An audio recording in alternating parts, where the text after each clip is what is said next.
Hey everybody, Jack here. I want to make a very explicit trigger warning at the start of this film. What you're about to watch is intended to be a piece of art to help people remember and recover. If you're not in a safe space to begin remembering and recovering, please consider not watching this film. Without spoiling the story, the topics covered in this film may cause undue stress. If at any moment you feel uncomfortable, please stop watching this video. If you require resources or aid, the pinned comment will have various links. The sanctity of the story is not worth your safety. As Old Nan told Bran in A Game of Thrones, stories wait, my little lord, and when you come back to them, why, there they are. The story will be here when you are ready.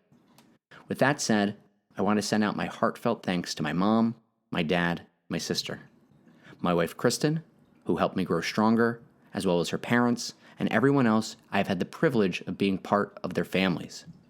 I want to also thank everyone who I've ever been able to call a friend, and all of the people who have listened to my story before.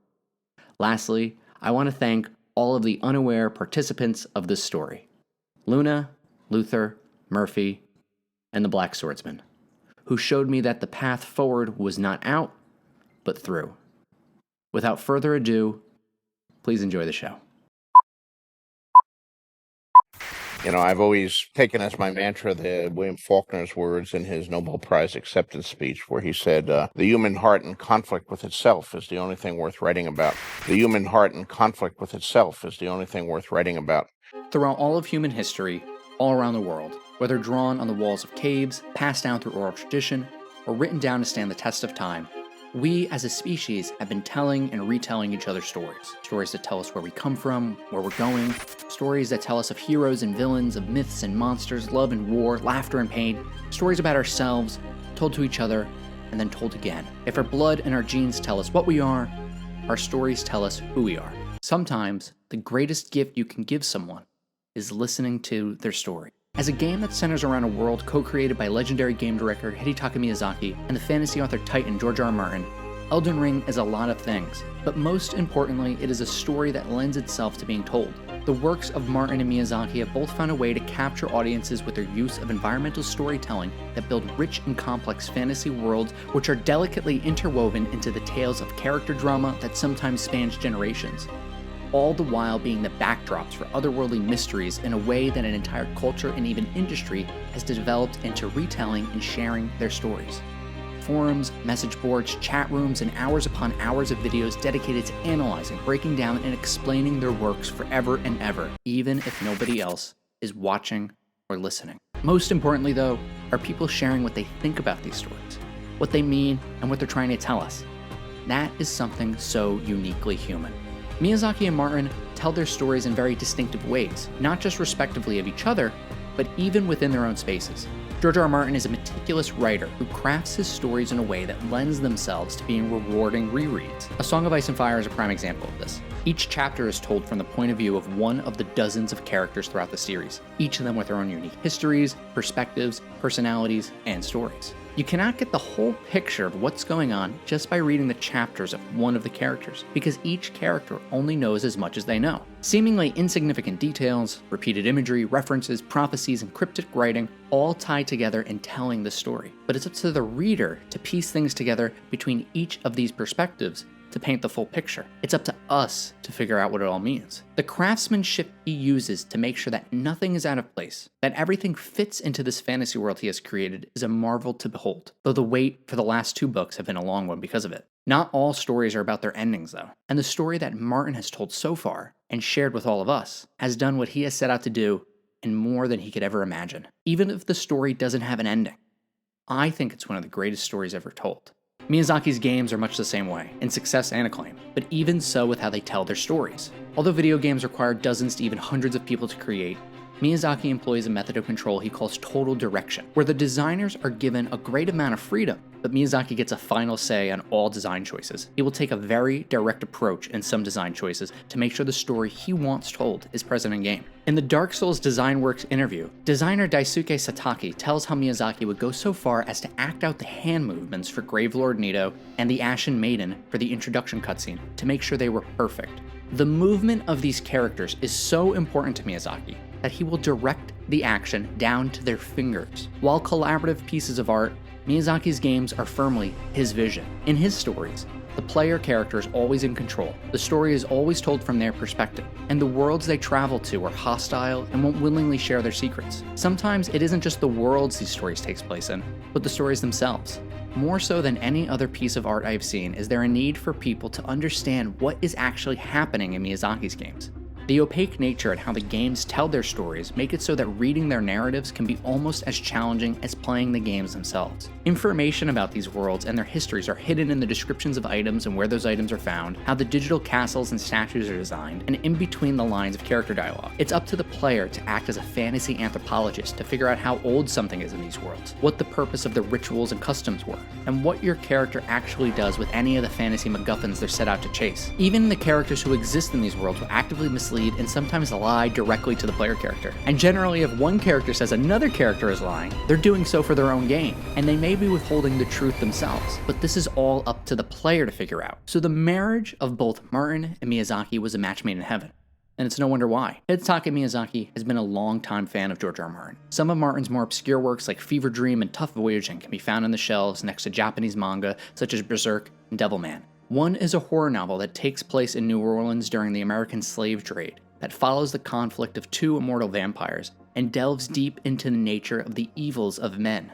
The other is a science fiction novel that follows one oddball outcast who has one of the few surviving spaceships that has the power to clone and create genetic monstrosities, from dinosaurs, animal-human hybrids, and telepathic cats. He uses this power to solve problems on various planets through ecological chain reactions while being a vehicle to ask hard-hitting questions about morality and the existence of God. Hidetaka Miyazaki being able to make Elden Ring from George R. R. Martin's lore and mythos is not just a dream come true for many of us fans, but I think it was for him too. The collaboration of these two artists has led to a piece of art that I hope can also stand the test of time. I hope that this story persists for others to hear it too.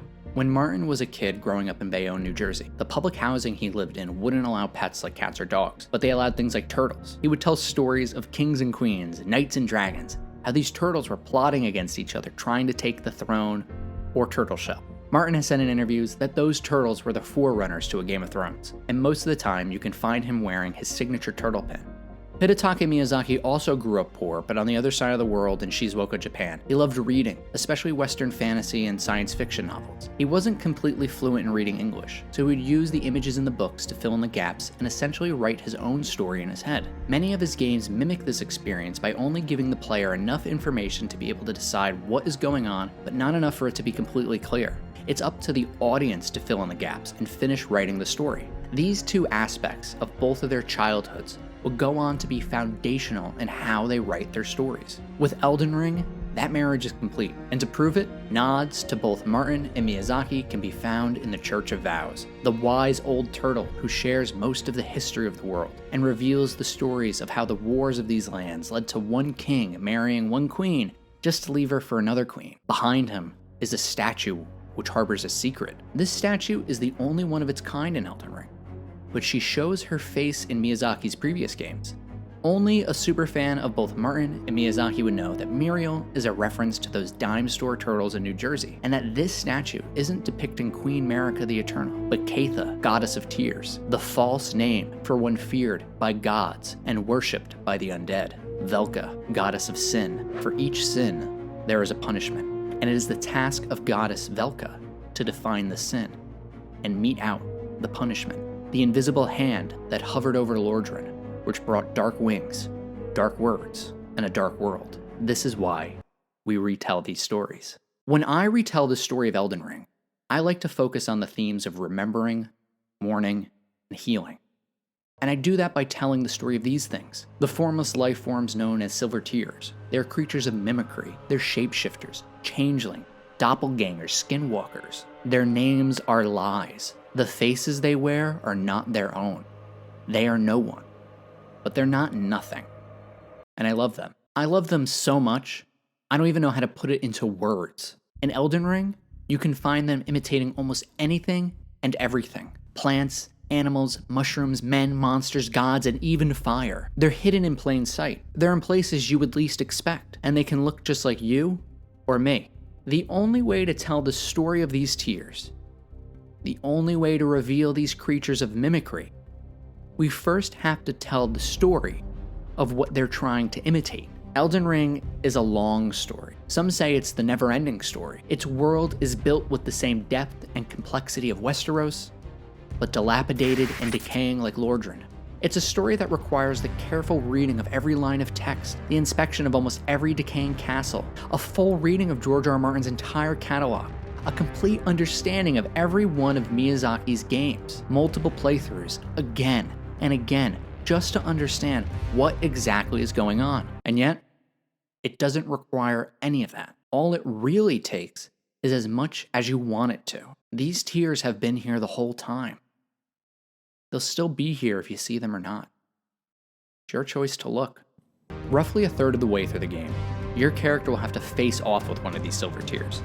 And right before your eyes, they'll transform into an exact copy of your character. Whoever they might be, that is who the tear will be. Upon its defeat, your character will be rewarded with the silver tear mask. Mask fashioned from the corpse of a formless silver tear, supported by its hardened, shed husk. Greatly increases arcane to the detriment of physical power. To imitate the imitator is a cunning play indeed. Perhaps that was the answer all along. So let's put on the mask and tell a story. In times like these, what better place to start than at the end?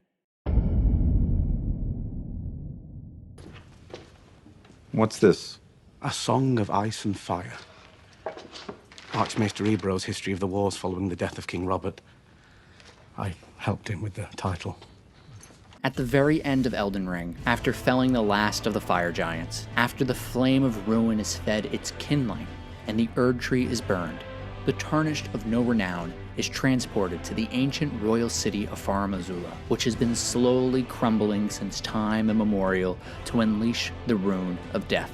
By slaying Malekith, Marika's Black Blade, the forbidden shadow destined death is unbound from its prison, and the Tarnished of no renown awakens to a city of ash in a new world where even gods can die. But before the player can finish the game and see the end credits, their Tarnished must contend with others who covet the throne. They fight Godfrey, first Elden Lord, with the Beast Regent Sarash grafted in gold to his back, who was returned from the dead to be granted an audience once more. Halfway through the fight, the truth is revealed. He was no god after all. He isn't even the first Elden Lord, but a simple warrior named Hoarlu. He was chosen by Marika the Eternal for his bestial nature and sheer propensity to commit violence so he could lay waste to all who stood in her way, confine the flame atop the mount, and brandish the Elden Ring for the age of the Erd Tree, sealing the fate of gods and men. After his defeat, the path to the Elden Ring is clear. By touching the golden light, your Tarnished is transported to the inside of the Erd Tree and witnesses the truth that have been shown all along. Queen Marika the Eternal has been crucified on a golden rune arc. Her punishment for shattering the Elden Ring, the sacrifice she made to collapse the order she created. As the rune arc breaks around her wrists, she falls to the ground, and then, in a flash of light, she transforms into her other self, Radagon of the Golden Order, the second Elden Lord, her Leal Hound, who set everything in order for your Tarnished to make it here, who repaired the Elden Ring while Marika shattered it, so your Tarnished could reforge the world anew. She was never just Marika. When Radagon is slain, the shadows within the husk of his body that once held the Elden Ring leak out, and the vassal of the greater will and living incarnation of order, the Elden Beast, is freed from the shadows. The god that was is reforged into a sword, and a current of primeval energy is unleashed, the arena changing from inside of the Erd Tree to the heavenly sphere from beyond. The light of the sun low in the horizon, the sky full of stars, and pillars of gold stretching as far as the eye can see. As the final fight in Elden Ring, most players should have upgraded their Tarnished weapons to its maximum using an ancient dragon smithing stone, a scale from the ancient Dragon Lord, the Elden Lord of the age before the Erd Trees, the Elden Lord before Godfrey. In a time long past, the oldest and vilest dragon of them all, the tyrant Baal the Dread, turned on the Dragon Lord Placidusax to end his reign and maintain his dreadful rule. Although the Dragon King's power was that of primeval lightning, their battle left both Lord and Tyrant mortally wounded. So the Dragon Lord retreated to his seat at the heart of the storm beyond time. Though, what is a lord without a god? Once his god was fled, the Lord continued to await its return. And in doing so, the days of his realm's reign grew shorter, until the gloam of twilight took hold. Eternally dwelling beyond time, the gravel-stone scales of the ancient Dragon Lord which granted him immortality also lightly twists time, allowing for the creation of a weapon capable of slaying a god. Smithing Master Hugh of the Round Table Hold was tasked by the Eternal Queen to smith a god-slaying weapon, for which he has done so tirelessly. To fulfill his promise to America, that weapon is crafted for your Tarnished. Masterpiece in hand, as the Elden Beast falls, the banner God Slain appears across the screen. The power of the Dragon Lord's gravelstone scales, the power of primeval lightning, lightly twists time, causing the Elden Beast to revert back into the Elden Ring, as well as undoing the reforging, death, and transformation of Marika, leaving the fight that just transpired to only exist in memory. Having been freed from her imprisonment, as she always planned to be, your Tarnished is given a choice. If they played the Game of Thrones and have runes to mend the Elden Ring, your Tarnished can touch the fractured Marika and in a flash of light bring about a new age and a new order. If you were convinced by an ascetic who could see all for what it was and all that it could be, determined that a world built purely on causality and regression was perfect, then you could choose the Age of Order to maintain the Golden Order in perpetuity. If you were compelled by an ancient dragon in the form of a priestess that what is dead may never die, then you could choose the Age of the Duskborn to resurrect the fated realm of the soulless sun and embed the principle of life within death into order. And if you found that the depraved and vile acts of the loathsome should be brought onto the world's children, grandchildren, and every generation hence to make all equal in suffering and torment, you could choose the blessing of despair, to curse the world with horns sent to defile all souls. Or, if none of those options seemed appealing, your Tarnished could rule over an age of fracture, an empty vessel for a broken world. There is no happy choice, only one less grievous than the others. However, nothing truly lasts forever. These ages and these orders are just the backdrop to the eternal war. If you had no interest in the Game of Thrones, perhaps you were tempted by the Song of Ice and Fire. In 1923, Robert Frost penned the poem Fire and Ice to explore the idea of how the world might end. Some say the world will end in fire, some say in ice. From what I've tasted of desire, I hold with those who favor fire. After enduring every obstacle, enduring every defeat, enduring every tragedy, hardship, and loss, you could have your Tarnished inherit the flame of frenzy and melt it all away. Perhaps to save a friend they loved. You could strip your Tarnished of their identity, their history, their memories. Your Tarnished could become the Lord of frenzied flame, even if it meant breaking her heart. A lord that would end all life, destroy all souls, and extinguish all thought, take away all pain, prevent all suffering. A lord of cinder and ash. The Tarnished would be no more, and in a flash of light, the lands between wouldn't be either. Fire consumes. It consumes, and when it is done, there is nothing left. Nothing. As the flames of chaos consumes all, your Tarnished's faithful steed would burn away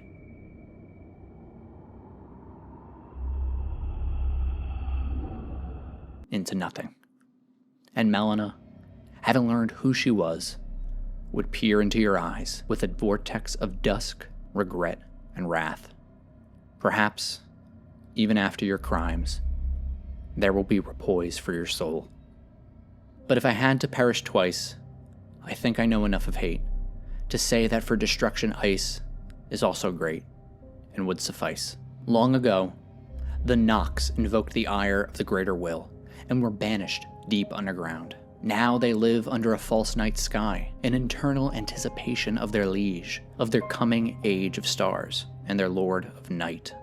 Through mimicry and treachery, beneath a world of their mother's making, you could be lured into having your Tarnished become this Lord of Night. With Marika's body dissipating into golden dust, a new vessel is required for the Elden Ring. So one of her last surviving children, her soul preserved in a puppet, will call the cold a cold, dark moon, the only vault great enough for order. With the Elden Ring imprisoned in ice and frost, the lands between would be thrust into a 1,000-year winter. With no sun and no light, a chill night will encompass all, reaching the great beyond. The world above would journey into fear, doubt, and loneliness. Where fire consumes, cold preserves. Only those accustomed to the dark would survive in the face of utter scarcity. Only those cloaked in icy tempests or a false night would live on. Only the songs of shamans in an Eden beneath the earth would last into the future. As the path stretches into darkness, the only two to continue on this voyage, with the memory of the world that was, the only people with the faintest clue of what an Elden Ring is or what it could do, would be your Tarnished and their cold, unfeeling, peculiar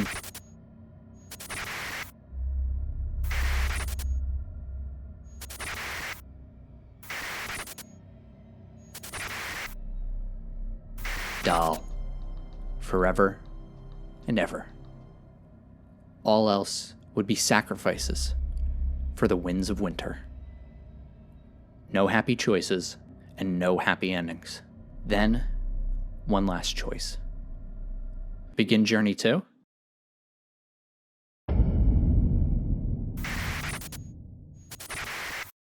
What does he want? An endless night. He wants to erase this world, and I am its memory. Well, that's what death is, isn't it? Forgetting. The fallen leaves tell a story.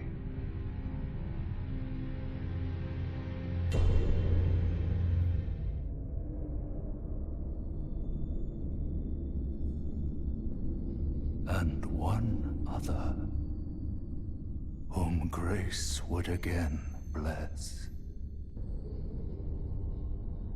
A tarnished of no renown.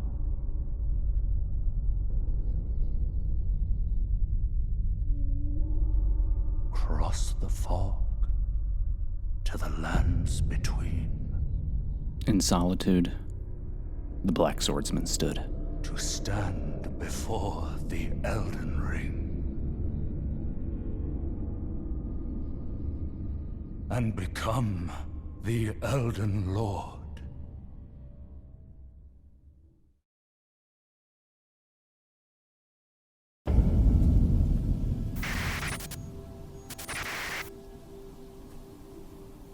When you came here, you were a closed fist. You wished to bend the world to your will. But you've discovered, I think, that this world will not be governed. All your life, you've sought to command your own fate.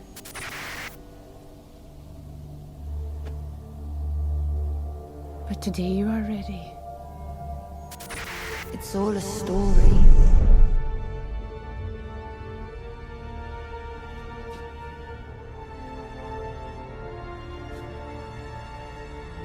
And you're but one part in it. You know your part.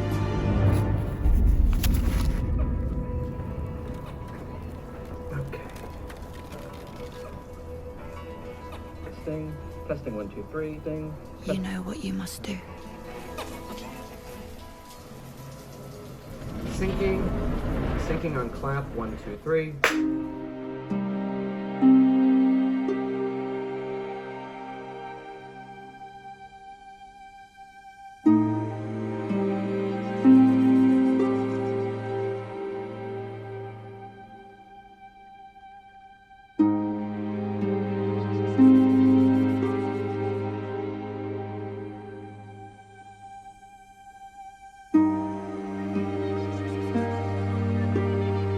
You have a heart of gold.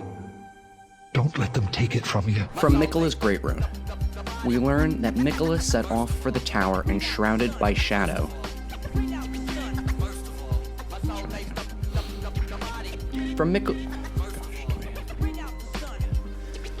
From Miquella's Great Rune, we learn that Miquella set off for the tower enshrouded by shadow, abandoning everything. His golden flesh, his blinding strength, even his fate.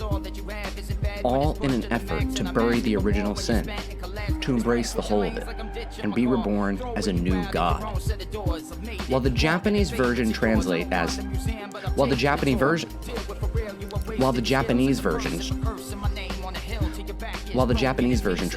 as to become a new god who would embrace everything beyond the causality that has persisted since the beginning.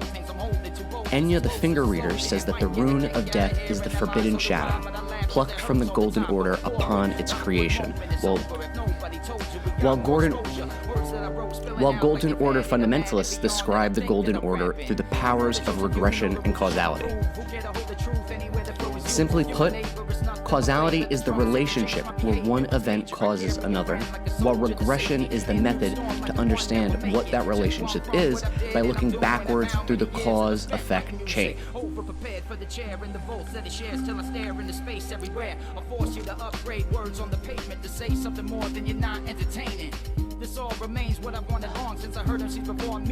So Miquella trying to go beyond causality is in fact him trying to go beyond the Golden Order.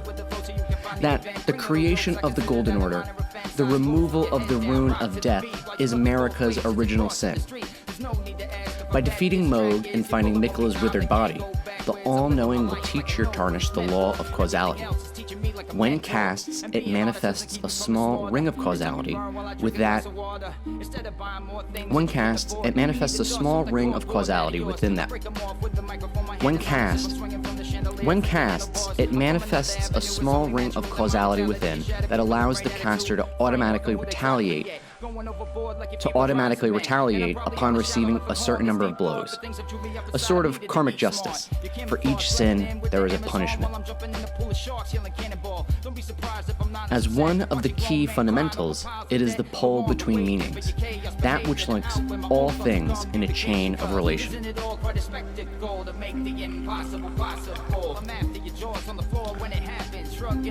Everything in Elden Ring's story is linked in a chain of relations of cause and effect. It's a story of chain reactions, where one event causes another and another and another in perpetuity. Nothing is out of place. Everything is where it needs to be in the Golden Order. If I press a button on my controller, then my Tarnished swings their sword, and the impact hurts a silver tear. If I press a button on my controller, then my Tarnished swings their sword, and the impact hurts a silver tear, that is causality. The pressing of the button caused my Tarnished to swing their sword, leading to the silver tear's injury. With the Golden Order Principia found on a priest whose senses have been deprived with wax in the Erd Tree Sanctuary, your Tarnished can learn the law of regression. Casting heals all negative statuses and dispels special effects. As one of the key fundamentals, it is the pull of meaning, that all things yearn eternally to converge.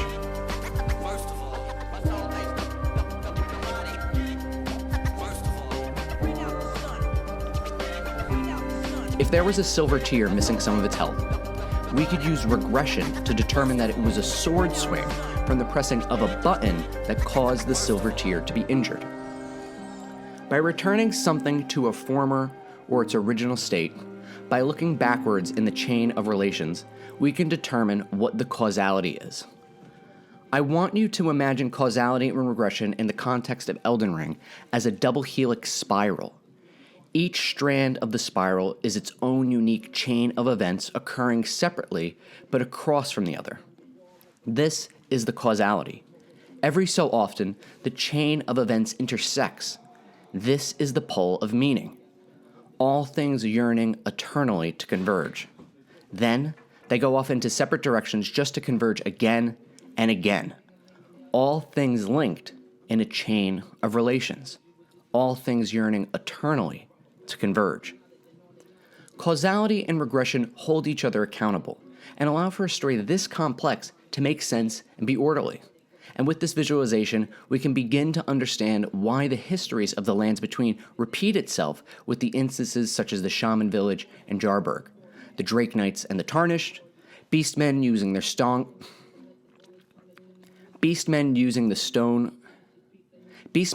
stone claw mark seals to worship the ancient dragons, and the human knights of Landel doing the same. Beastmen using Stoneclaw mark seals to worship the ancient dragons, and the human knights of Landel doing the same with their gravelstone seals.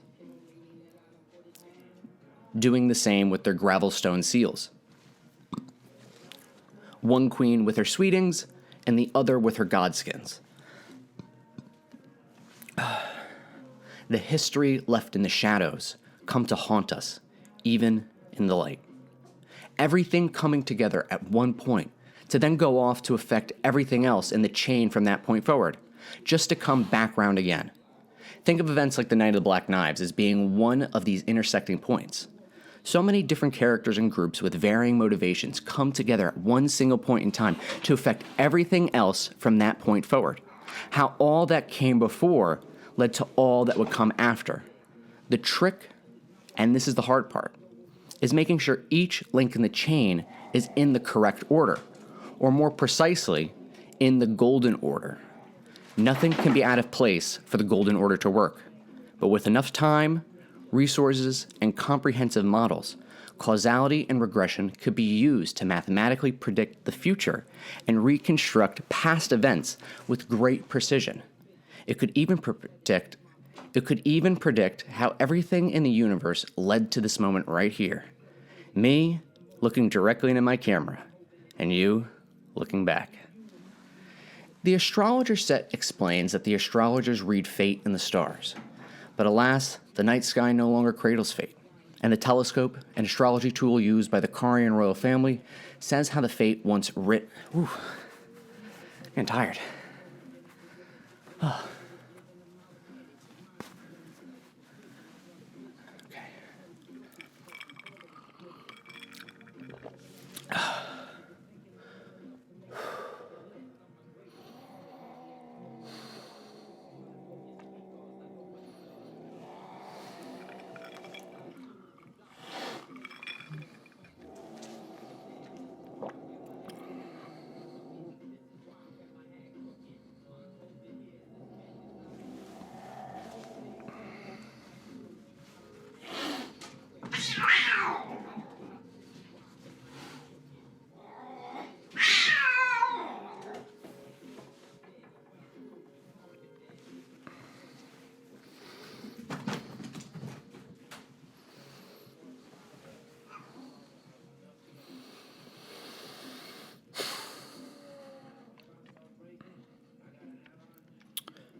The astrologer set explains that the astrologers read the fate in the stars, but alas, the night sky no longer cradles fate, and the telescope, an astrology tool used by the Carian royal family, says how the fate once writ in the night sky has been fettered by the golden order.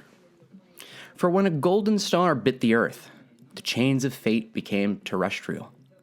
From the legendary incantation Elden Stars, the most ancient of those that derive from the Erd Tree, we learn that, long ago, the Greater Will sent a golden star bearing a beast into the lands between, which would later become the Elden Ring. That beast is the Elden Beast. It's Elden remembrance, saying that it was the vassal beast of the Greater Will, and living incarnation of the concept of order. To be a vassal is to be a subordinate to another, and in feudal societies, hold land typically for a lord or monarch. The vassal isn't the monarch, but they exact the influence of the monarch by doing such things as collecting taxes or enacting their laws. In the case for Elden Ring, the Greater Will would be the monarch, the lands between would be part of its domain, and the Elden Beast is its vassal that maintains its influence. And that influence is the very concept of order.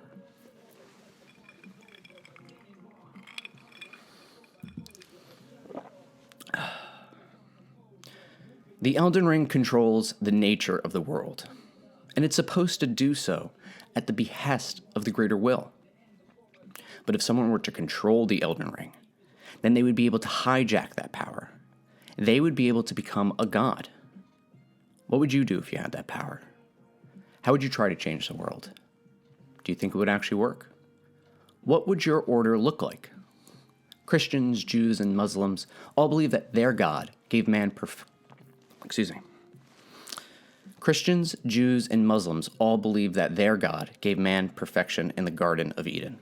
Yet thanks to the whisperings of a serpent, here we are today, living on earth with torment, despair, affliction. Every sin, every curse. Could you do any better?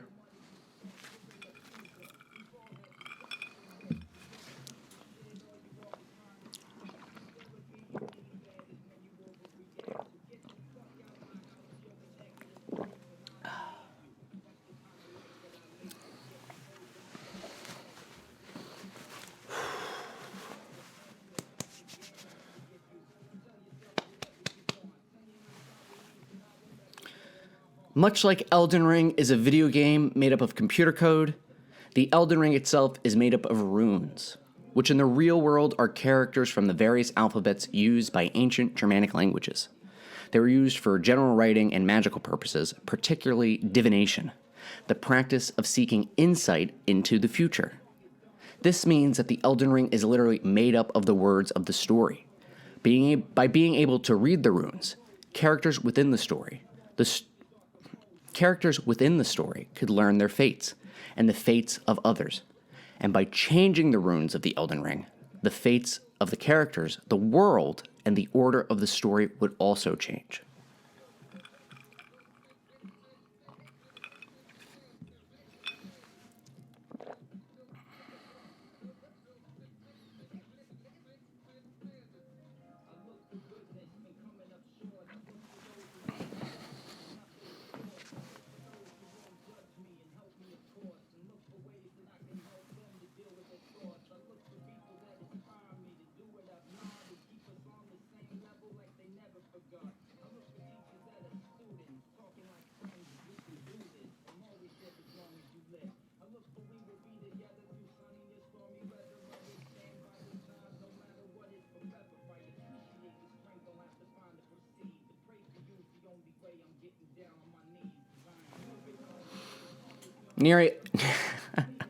Nearly everything in Elden Ring has runes, whether big or small. Nearly everything is part of the order. Some, however... oh, jeez. It's funny. You'll get the joke at the end. Some, however, are more important to the order than others, but nonetheless, they are still part of the order. This is why nearly every culture in the lands between has beliefs that center around prophecy. The future is literally written in order. Much like how you or I are not able to know the whole truth of Elden Ring's story, its world, or even our own world, we are also unable to read the runes of the Elden Ring. Oh, we gotta go back.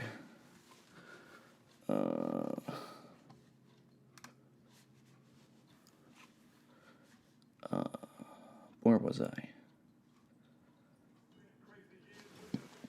We are also unable to read the runes of the Elden Ring.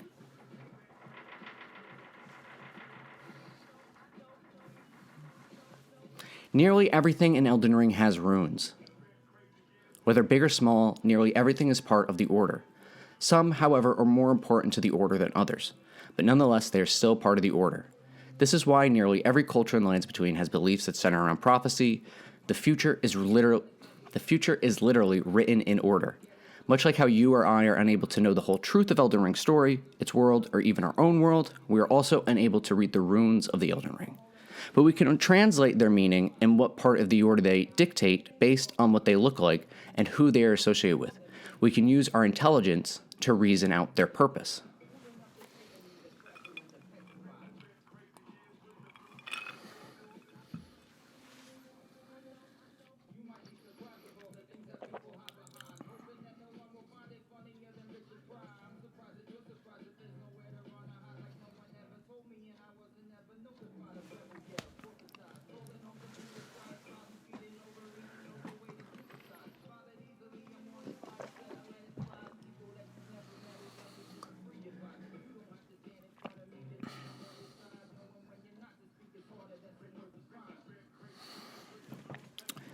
The primary runes are the Elden runes, as mentioned on the scar and sword seals of Marika and Radagon. While oh my god. While they are the only two mentioned in game, we can reasonably deduce that there are actually three. The first is Marika's Elden Rune, which shows up. Oh my god. The first is Marika's Elden Rune, which shows the upturned cross that we can find represented or visualized in many of her statues. At the Gate of Divinity, the Gates of Stormvale, the top of the relief in Farum Azula, crucifying Tarnished, crucifying Marika, decorated throughout the Windmill Village, or when your Tarnished uses a rune arc. Based on what we know about Marika, she is a mother, the giver of grace, and the queen of the Erd Tree. Marika is a life giver. The stakes of Marika showing her effigy even allow for your Tarnished to be revived by them, so her Elden Rune must dictate that things must live within order.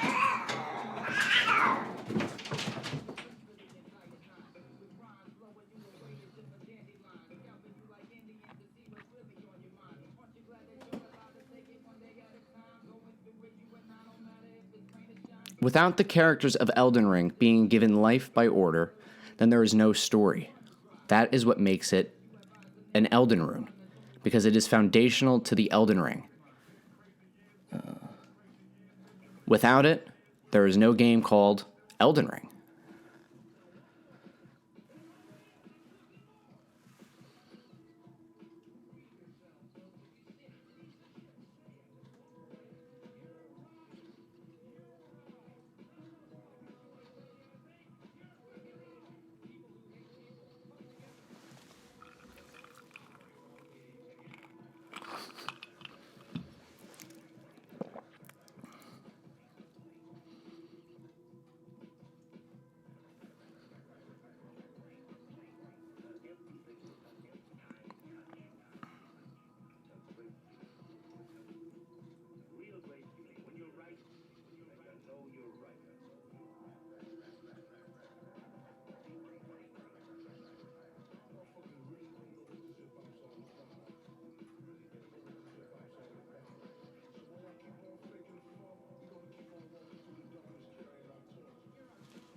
The next Elden Rune is the Rune of Death, and while not explicitly named as an Elden Rune, we can deduce that it is one because it fulfills the duality of life and death, as well being an almost mirror copy of Marika's Rune, save for the arch at the top being inverted.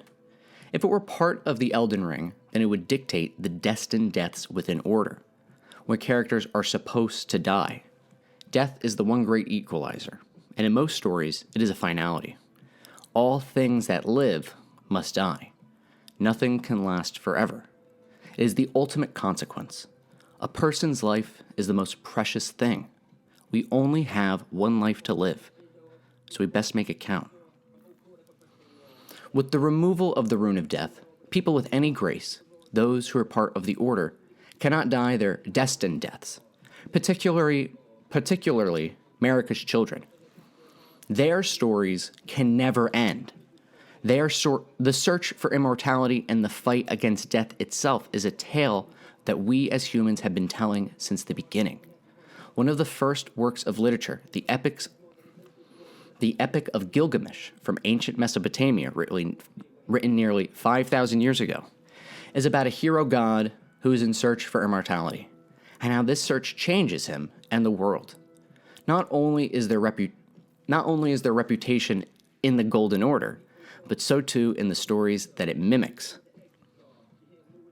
With the Rune of Death removed from the Elden Ring, immortality has been achieved, and one of the primary drivers of conflict within any story has been removed.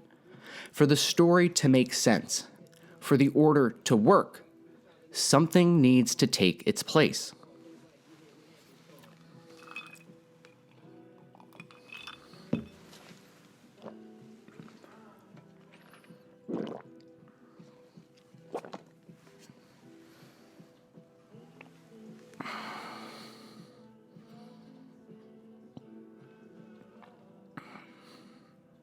The concept of duality appears often throughout Elden Ring.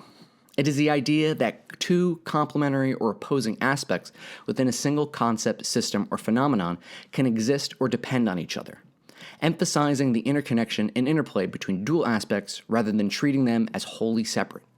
Duality shows in many forms, from the numerous twins, the dual forms of the Empyreans, the body and the soul, the tarnished and a maiden, the god and a lord, sorcery and incantations, Hidetaka Miyazaki and George R. R. Martin, America and Ratigan, the player and their character, and on and on.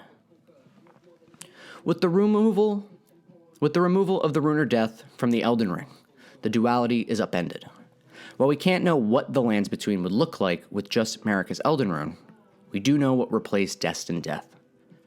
Ratigan's Elden Rune is that of a lattice, and it can be found on the back of his Golden Order Totality statues, the magical seal protecting the Academy of Raya Lucaria, the thorn wall guarding the entrance to the Erd Tree, as part of the Elden Ring, on the title screen, and even on the box.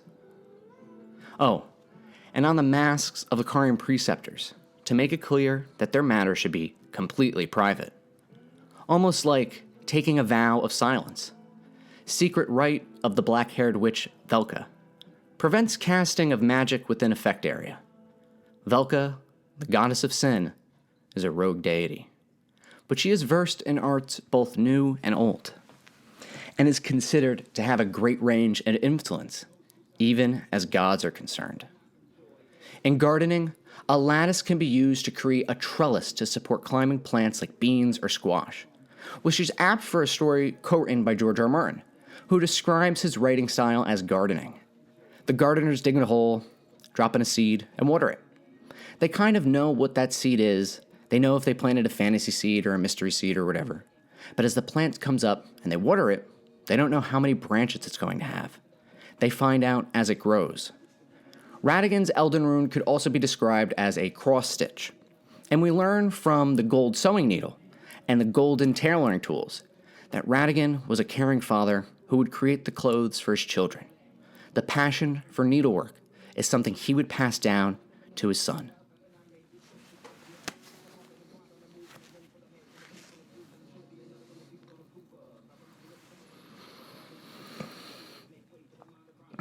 With the removal of the Rune of Death, Ratigan's Elden Rune literally holds the Elden Ring, the order, and the story together. Not only do his efforts later in life make the journey of your tarnish possible, with Marika's hammer reading that it was the tool with which Marika shattered the Elden Ring and Ratigan attempted to repair it, but throughout his past lives as well. From the story trailer, the shattering and repairing of the Elden Ring is depicted. From the story trailer, the shattering and repairing of the Elden Ring is depicted as in this scene. From the story trailer, the shattering and repairing of the Elden Ring is depicted, for instance, in these scenes with having threads streaming from the hammer. If the Elden Ring is made up of the runes, and the runes are made of the words of our story, then these would be the narrative threads that the story is woven out of.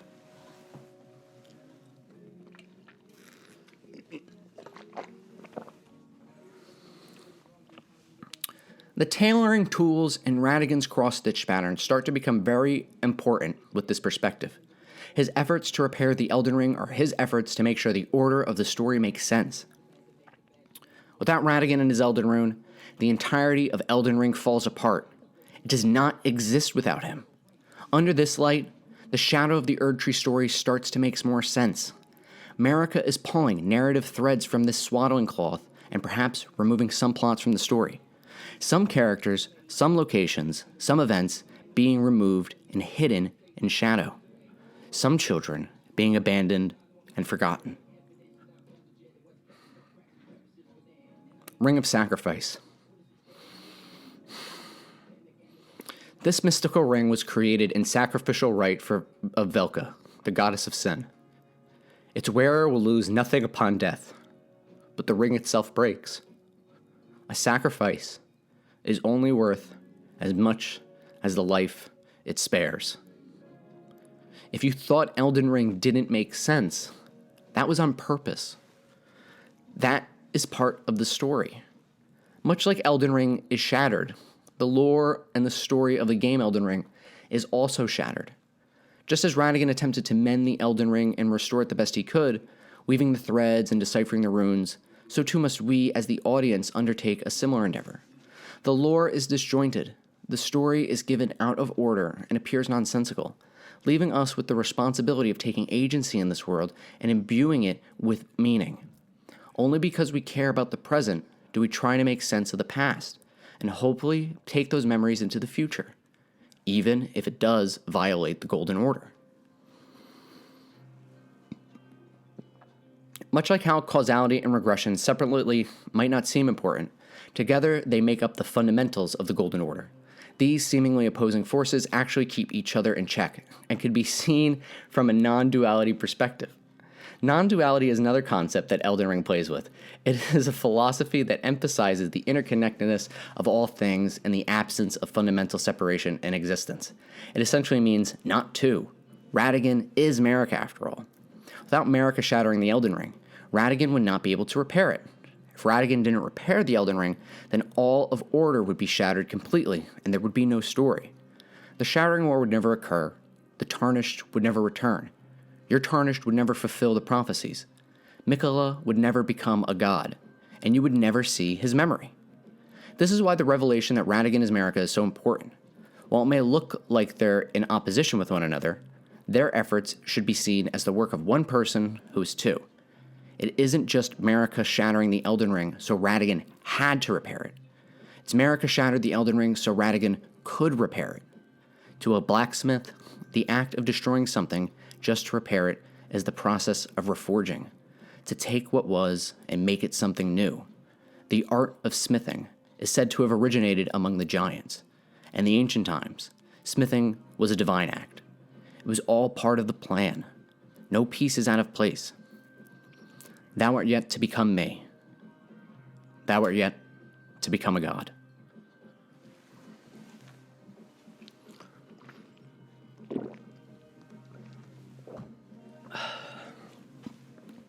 Part 2. The Children.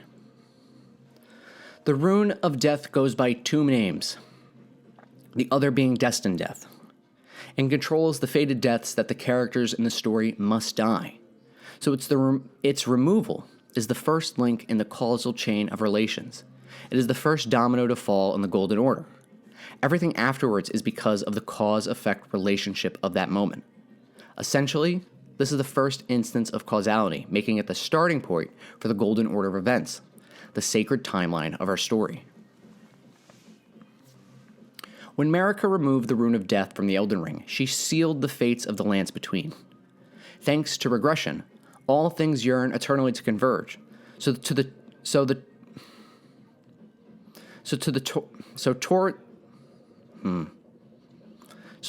the end of the story, the Rune of Death is unleashed back into the world, and the lands between are shrouded by death's dark fate, allowing for demigods like Morgott to finally die, for the flame of ruin to fully burn the Erd Tree, the impenetrable mantle of thorns of the Shadow Tree, leaving only the Great Tree, paving the way for your Tarnished to become Elden Lord, fulfill the prophecies, and realize their fate, whatever it might be.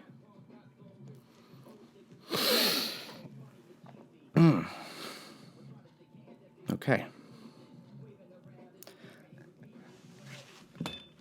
The remembrance of the Black Blade says that Marika's sole need of her shadow-bound beast was a vessel to lock away destined death. And from Malekith's Black Blade, we learn that his sword once harbored the power of the Rune of Death. But after a fragment of death was stolen on that faithful night, Malekith bound the blade within his own flesh, Wait, what is it? But after a fragment of death was stolen on a fateful night, Malekith bound the blade within his own flesh. This sequence explains that runes which are removed from the Elden Ring need to be stored somewhere, either flesh, stone, or otherwise. The next category of runes are the Great Runes, and where Malekith and his blade become the vessel of the Elden Rune of Death, Marika's children and the Amber Egg become...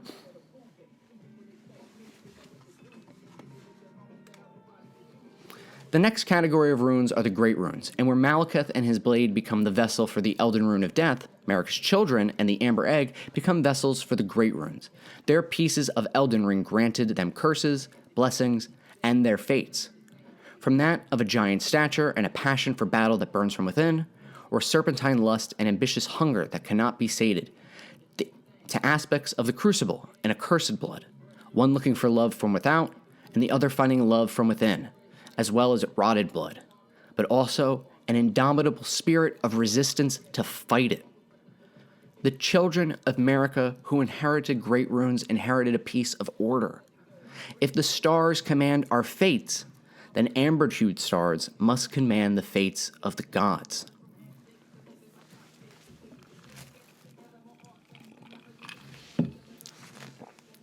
Throughout the game, it is revealed that the demigods did not retrieve their Great Runes after the shattering of the Elden Ring, but they had their Great Runes since birth, lying dormant, without their blessings and devoid at any benediction. During the introduction, the narrator says that Marika's offspring, demigods all, claim shards of the Elden Ring. The mad taint of their newfound strength triggered the shattering. While the Great Runes are what gave the demigods their immense power, they cannot do so alone. After defeat of each demigod who holds a Great Rune, it is passed to your tarnished and placed in their inventory. Then, by traveling to their respective divine towers and restoring their power, can your tarnished actually equip the Great Rune. But still, that isn't enough. Only by using a rune arc, which is described as a shard of the shattered Elden Ring, can the blessing of its equipped Great Rune be activated. It is said that the lower arcs of the Elden Ring receive its bounty, and this is a shard of one such arch. Similarly to when the demigods are felled, if your tarnished dies, the power of the Great Rune is lost. Like when Morgott is felled and his omen horns disappear. The power that greatly increased max HP, the primordial life energy of the Crucible, is lost.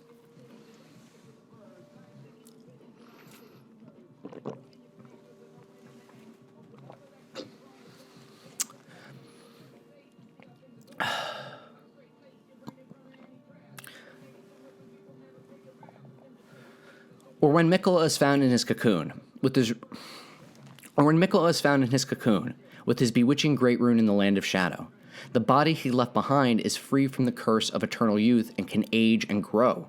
It may be confusing how Miquella's body can be in two places at once, in the realm of Shadow and the Ancient Dynasty Mausoleum, but two examples of this process can be found within the same area of the Shifa River.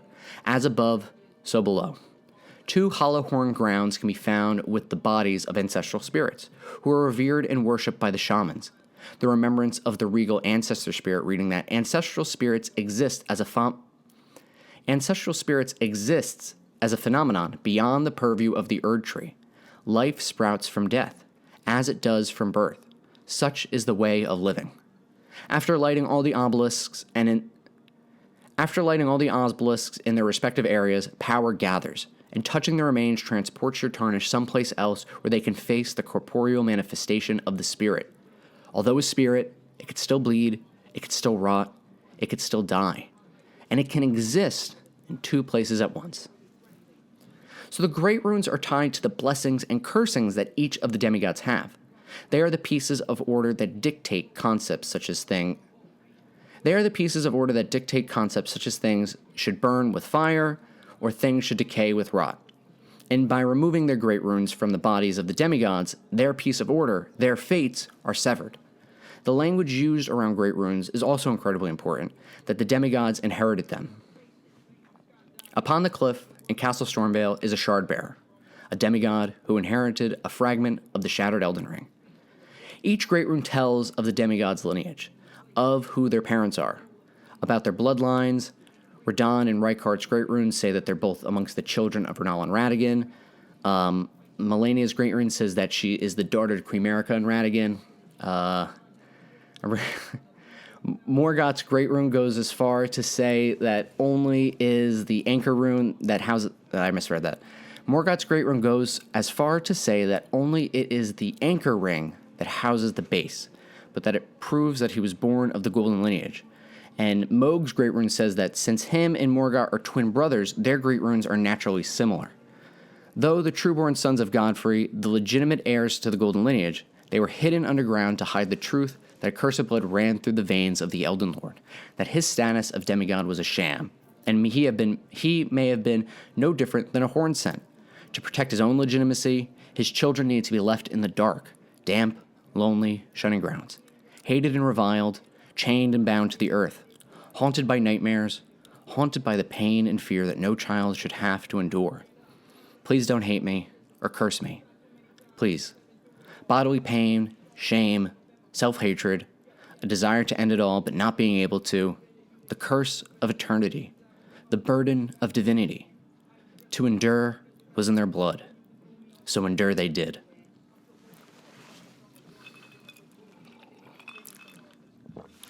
Whether the children of Marika or Radagon, they were all demigods, for divine blood courses through their veins, and they bear some of the greatest shards of the Elden Ring.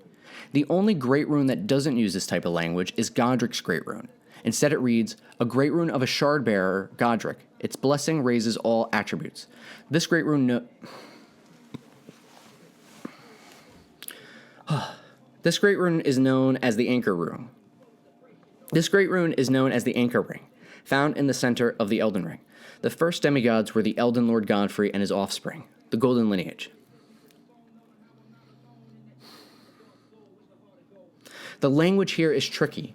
It gives information on the criteria of being part of the Golden Lineage, but it doesn't actually say that Godric is a part of it. We also know that the Elden Lord Godfrey isn't actually a demigod. While given the title of demigod, that is only through his marriage to Marika, the marriage of the beast and the tree. From the Godfrey icon, we learn that Godfrey was a ferocious warrior. When he vowed to become a lord, he took the beast regent Sirach upon his back to suppress the ceaseless lust for battle that raged within, and the golden beast crest shield that says that the beast is depicted as Sirach, aged counselor who guides the golden lineage. And the beast claw great hammer. Oh, jeez, so the teleprompter is so annoying. Here.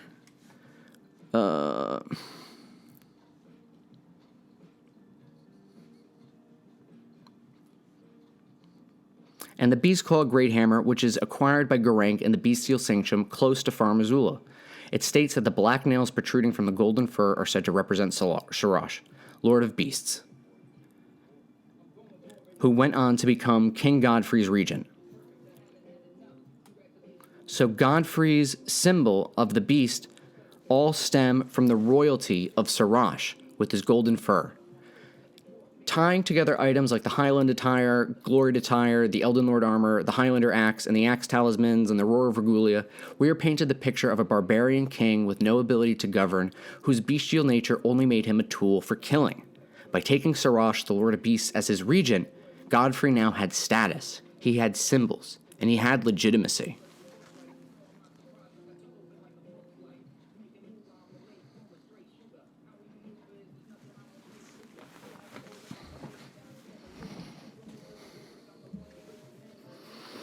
Then, towards the end of the story, we learn that Godfrey is really just a simple warrior Horaloo, whose bestial nature returned, eliminates the Lord of Beasts just to be felled by your Tarnished, for which the banner Legend Felled appears across the screen. Godric's Great Rune is one of the first Great Runes many players will come across, and the reveal that Horaloo is the true identity of Godfrey is a late-game reveal. The order that the information is given to the audience is important. Not everything we're told as the audience is equally important. Kenneth Haidt, the Limgrave heir, will even question the validity of Godric's heritage when it exclaims it to your Tarnish to think he's the blood of Godfrey, last of the golden lineage, though you almost wouldn't know to look at him.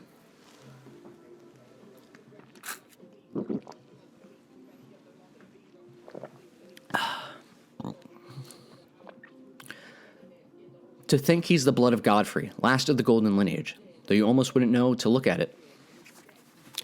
Then he sends your Tarnished off to slay a knight who's made a blood oath with Mohg, and in a bout of irony will say, a fool, and a fool, and plumb mad to boot, simply obsessed with blood.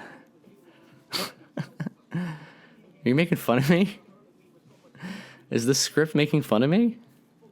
Come on. So while Hoaraloo isn't a legitimate demigod, and Godric may not even have any blood relation to him, he still is a demigod, because Enya says that Godric the Grafted was but a distant relation, the runt of the litter, his divine blood sorely diluted. This can also be seen with Radahn and Rykard's Great Runes, which say that they became demigod stepchildren after Radagon's union with Queen Marika. However, this is just what the people of the Lands Between believe. As our Tarnished learns from Enya that the demigods are each and all the direct offspring of Queen Marika, and we also know that Radagon is Marika, so Radagon's children were always demigods. They were always children of Marika. The ornamental straight sword dropped by the first grafted scion says that after falling from grace, the dregs of the Golden Lineage sought power and purpose in the past and amongst Godric's army. His knights and soldiers can be seen wearing the tree and beast surcoat. The surcoat depicts the distant Erd tree and the beast regent, an emblem of the Golden Lineage. Both are symbols of glory now past. The tree, representing the Erd tree, and the beast, representing Sarash and the Golden Lineage. The tree and beast showing the union of Marika and Godfrey. Much like Godric has been plastering the symbols of Godfrey and the Golden Lineage everywhere, mostly with the banners of the beast, he began grafting the Tarnished to his body to wear a literal coat of arms. The Tarnished who were either exiled with Godfrey at the end of the Long March, or their descendants who had been revived with the grace of Marika, now mutilated and melded to the body of Godric.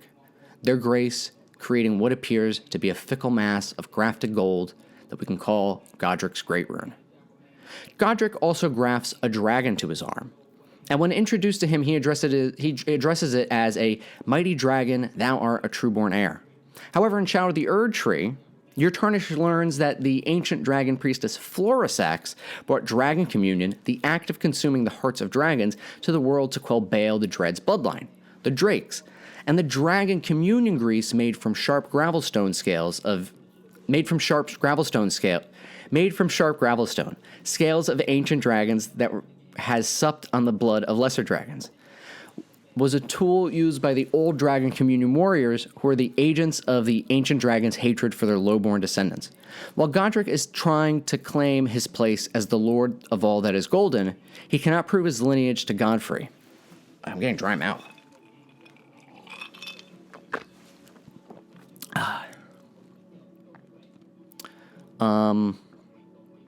Where was I? While Godric is trying to claim his place as the Lord of the Golden Lineage, while Godric is trying to claim his place as the Lord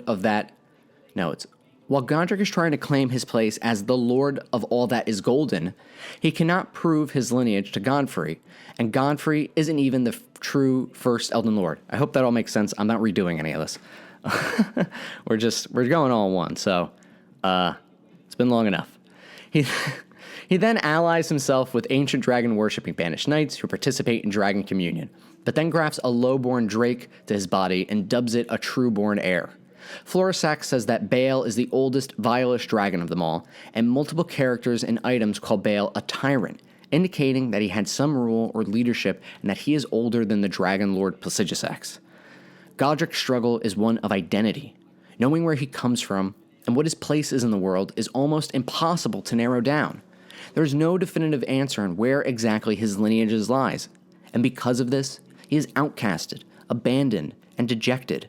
His mad grasp for power, his cruel and unusual practice of mutilating others to make himself whole is a sad story of how not knowing who you are, not knowing where your home truly is, can cause a pain so deep inside that it manifests in lashing out at others. By taking the pieces of others, by taking parts of their identity, Godric is never truly himself. And yet, we can see right through him and see exactly who he is. An orphan playing as a lord, who only wanted to be accepted and turned to dejection and sadism. However, we do know for certain one of Godric's ancestors, while not exactly part of the guild. Oh, goodness. While While not exactly part of the Golden lineage, he is still Godric the Golden. See what you're trying to do. Ain't gonna work. You dumb motherfucker.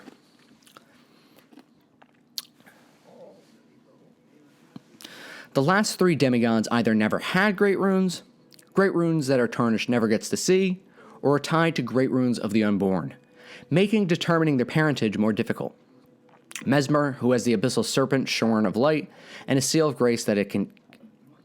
Mesmer, who has the abyssal serpent shorn of light and a seal of grace to keep it contained. And Ronnie and Godwin, who were both perished during the Night of Black Knives, long before the arrival of your Tarnished. After the felling of Mesmer, your Tarnished is rewarded with Mesmer's kindling, the kindling that burned inside Mesmer the Impaler, a dark thing, eaten away by a wicked serpent. So instead of inheriting a great rune, he bore a vision of fire, much like his younger sister. From the Serpent Crest Shield, we are told that Mesmer is the son of Marika. However, his father is never named. Though, by looking at his hair and listening closely to his boss theme, I think we know that perhaps this was the curse of their kind. Gideon the All-Knowing says that Ronnie is said to have cast aside her great rune. Though while all-knowing, he's not the all-telling. Two of his followers, Ensha and recusant Hernicus, who wears the eye surcoat with Gideon's insignia, both try to kill your Tarnished. After your Tarnished acquires two great runes, Enya says that she has once before seen two great runes together, and then in the same breath that the fingers expect as much from you as they do young Gideon. So Gideon most likely has the two great runes, and the only two confirmed demigods that your Tarnished doesn't fell are Ronnie and Godwin. His armor is made of eyes and ears, yet it has no mouth, and I must scream. Although neither Ronnie or Godwin's great runes appear in game, we can still deduce the parentage of both of them. The Carian Filigreed Crest is an honor said to have once been awarded to the Carian knights who served as direct retainers to the kingdom's princesses. Now there is only one princess, Rani, daughter of Ranala. When Rani's body is found, flecks of red hair can be found on her corpse. Radon's red mane helm explains that Radon inherited the furious flaming red hair of his father Radigan. So much like her brother, Rani inherited the red hair from her father. Rani is firmly the daughter of Ranala and Radigan.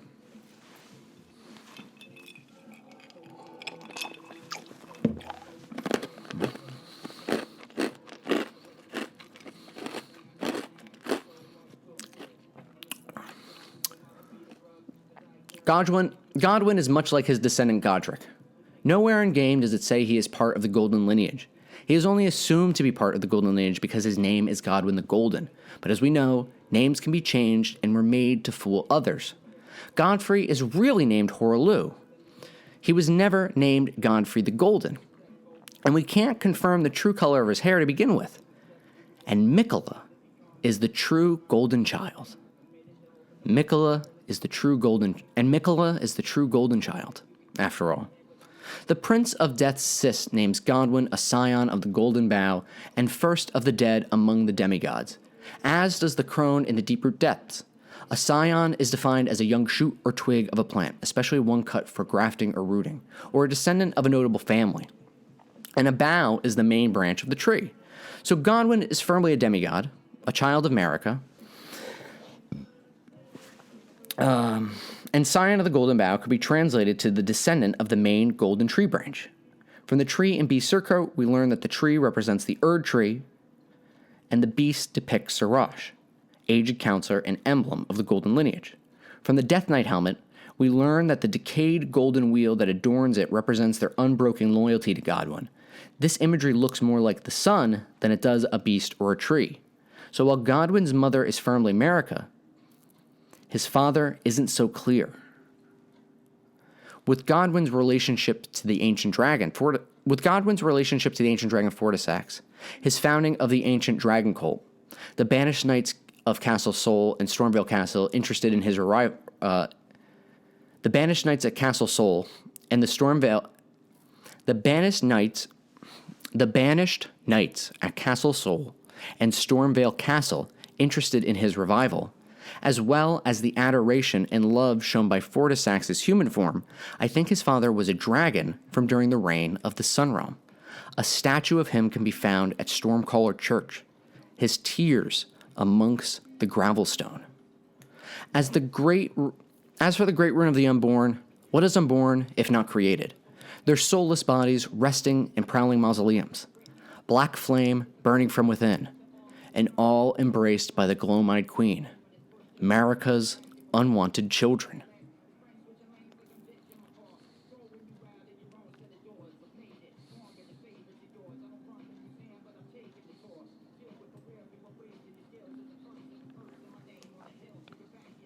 In the end, Lady Rennala was left alone. Cradling the amber egg, Lord Radagon bequeathed her. The mausoleum prows, cradling the soulless demigods. O Marika, Queen Marika. O Marika, Queen Eternal, he is your unwanted child. Larval tear, core of a creature of mimicry known as a silver tear, as much a substance as it is a living organism. Material required by the amber egg cradled by Rennala, Queen of the Full Moon, to birth people anew. Being born anew allows the reallocation of attributes boosted by leveling up. Serpent's Amnion. Serpent's Amnion. Amnion from the mother's womb, which cradled the poor, unwanted offspring of a repellent birthing ritual. It will never dry out, remaining damp indefinitely.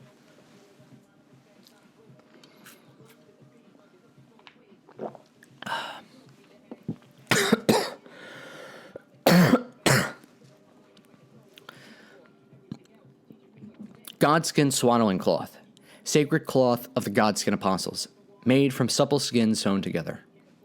Successive attacks restore HP. The glom-eyed queen cradles newborn apostles, swaddled in these cloths. Soon they will grow to become the deaths of the gods. Hush, little baby, don't say a word. The point is that the demigods had their fates written in their blood. There is no randomness under the Golden Order, only causality and regression.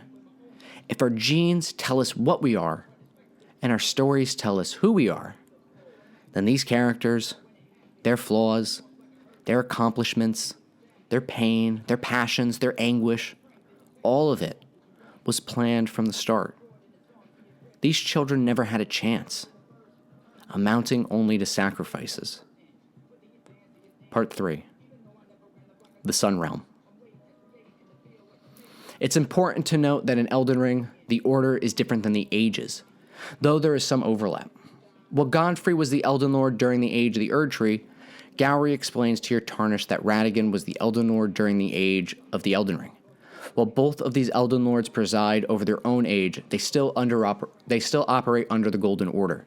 The Age is defined by the Elden Lord. The Order is defined by the runes that make up the Elden Ring. When it comes to the various Elden Throne endings, both states change. The Elden Lord is changed, thus the Age is changed, and a mending rune is added, changing the order. If your Tarnished assists Roger, the friendly sorcerer, who wished to become a scholar, he explains that the Black Knife plot occurred during the Golden Age of the Erd Tree, long before the shattering of the Elden Ring. But this event was the catalyst that would lead towards the collapse of the Lands Between. Being the Golden Age of the Erd Tree, this must be during the Golden Lineage. This must be being the Golden Age of the Erd Tree. This must be during the time that the Golden Lineage is the main power within the Lands Between, and during the Age of Plenty, for which the Icon Shield and Blessed Dew Talisman depict as when the blessed tears drip from the Erd Tree's boughs, and when the Erd Tree was once as warm as the gentle sun, and would gradually heal all who bathed in its rays. By understanding how ages and orders work, we can deduce that Godwyn the Golden became a martyr for destined death during the Age of the Erd Tree before Godfrey was banished, and that the Elden Ring was shattered during Radagon's Age of the Elden Ring. This also helps us line up when the Crusades occurred. There's no indication of Radagon's influence as Elden Lord found throughout the Realm of Shadow, but a Tarnished confined within the Shadowkeep, people praying to a minor Erd Tree, and a talisman depicting Godfrey, telling us that the Crusades occurred during the age of the Erd Tree as well. And the Crusaders are none the wiser to the change in Elden Lords and the collapse of the Golden Lineage.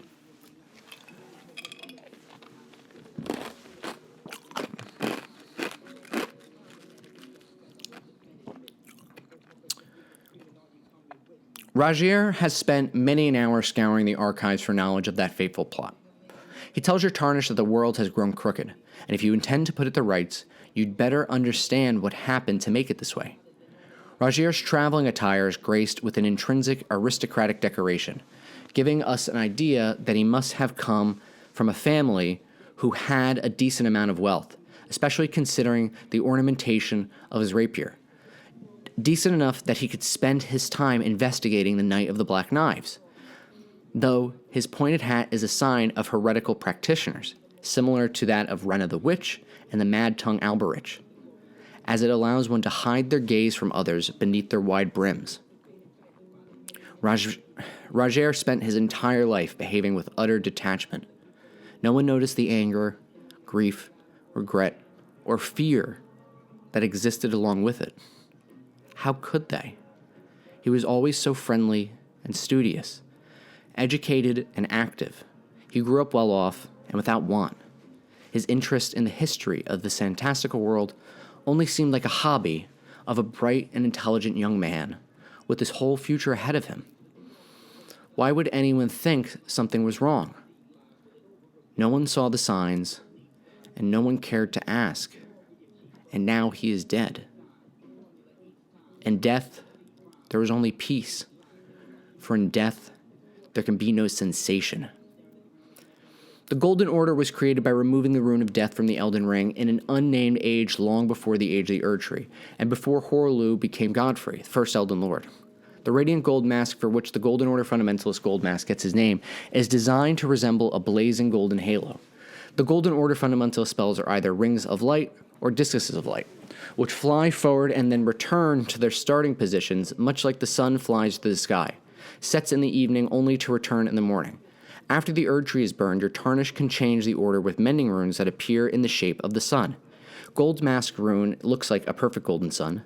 Fia's rune appears like a sun in eclipse, and Dung Eater's rune appears as a pox-afflicted sun with horns growing from it.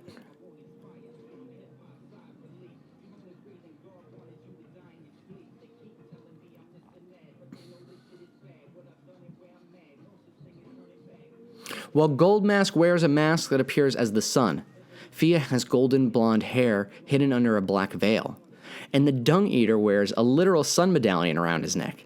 If you play the Game of Thrones, the sun will rise again.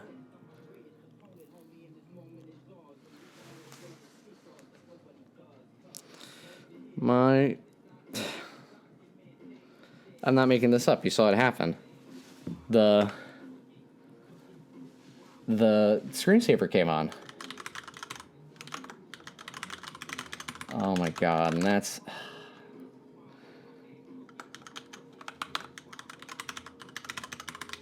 Yeah, I will. Okay, it's still going? Recording's still going? Okay, everything's still going. Okay, everybody.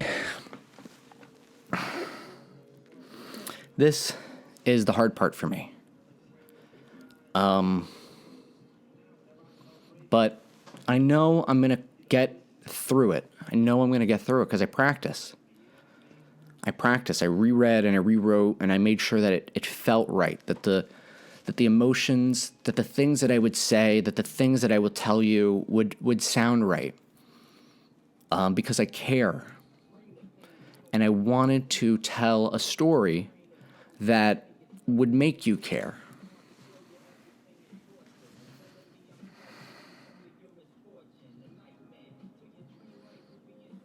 I wanted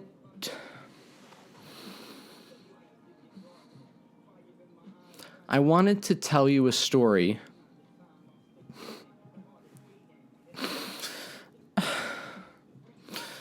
of how when I was a child,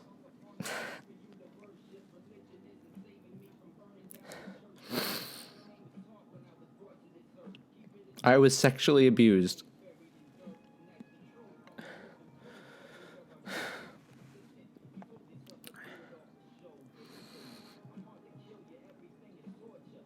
And it's been really hard.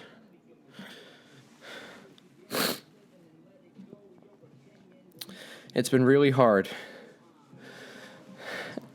And I made YouTube to tell the story of how Elden Ring helped me remember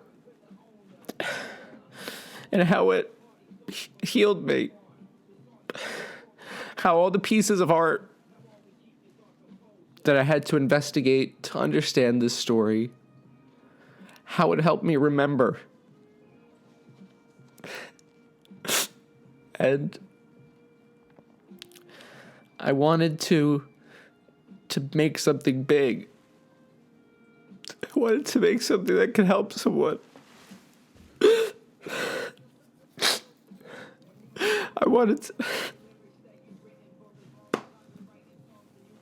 I wanted to make something that would save somebody's life. I wanted to show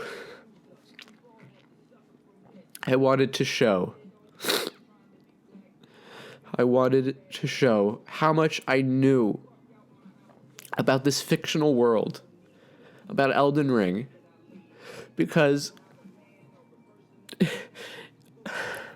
it's the culmination of a piece of art that spoke it was so big for me.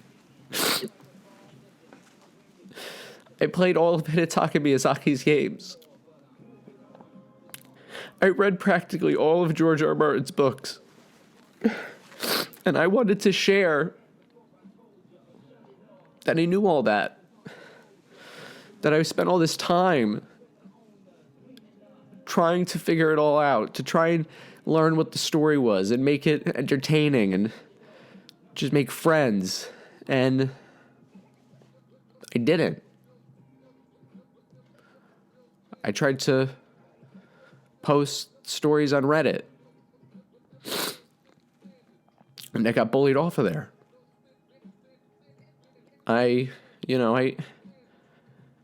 It was the things that I said in this video so far. They were just supposed to be fun. It was supposed to, we could talk about the comparisons between all these stories and just have a good time. I just wanted to talk to somebody about Elden Ring and tell them all I knew about George R. R. Martin and all of his stuff, because those stories mean so much to me. In those stories, you get to see from different people's perspectives. You get to see what their lives are like.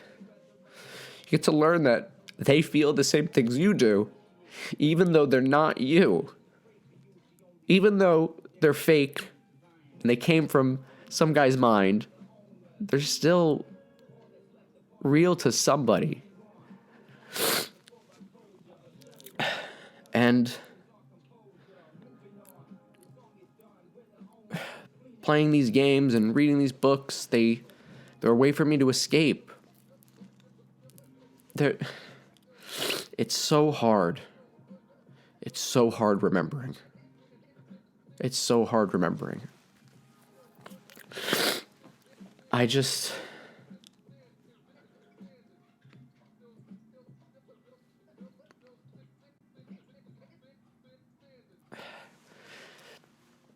It's just so hard to do it.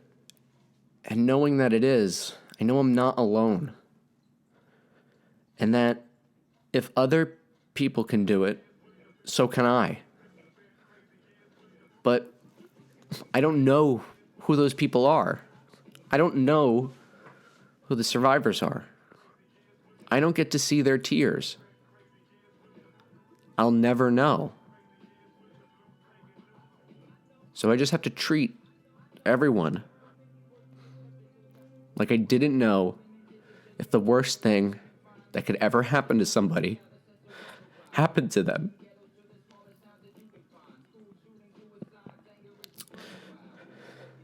I would be able to, I don't know, if I made something like this to tell someone that I could save somebody's life. When I remembered all of the feelings of self-hate, self-harm, they all came back. I didn't know I felt those things. I thought I was happy. I thought everything I did, I was happy.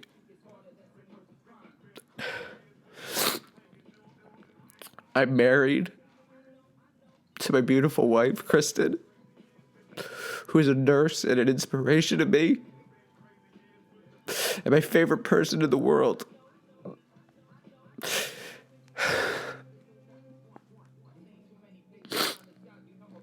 And when I remembered, she was there for me. As soon as I remembered, I told her immediately, because I knew she wouldn't judge me, and she would take care of me. She would be there for me. And she was.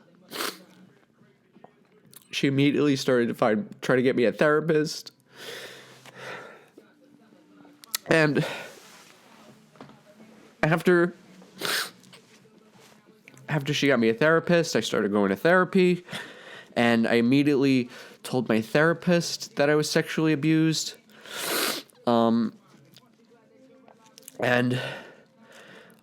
you know, I talked about the problems that I had as a kid. I was upset at how my parents raised me, but that wasn't, you know, I thought that was the problem my whole life, but it wasn't. It wasn't really them. It was something bigger than them. They tried their best to raise me and to protect me and do all they could because they loved me.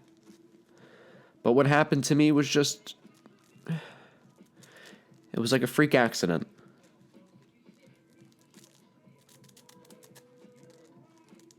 It was like a butterfly flapped its wings in Brazil, and a tornado came through my town, and I just got caught up in it.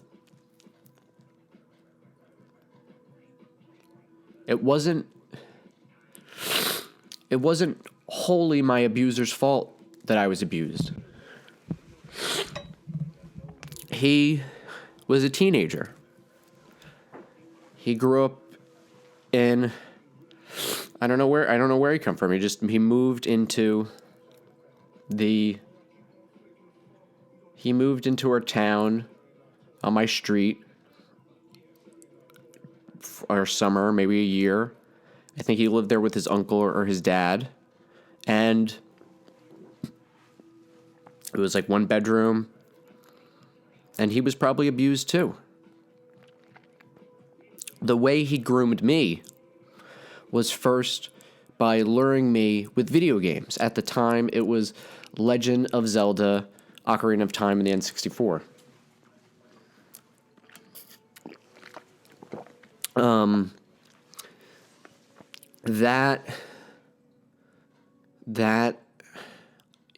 I had a PlayStation, but I didn't have a Nintendo. So I liked Legend of Zelda. I wanted to see more Legend of Zelda. I wanted to see more of this fantasy game.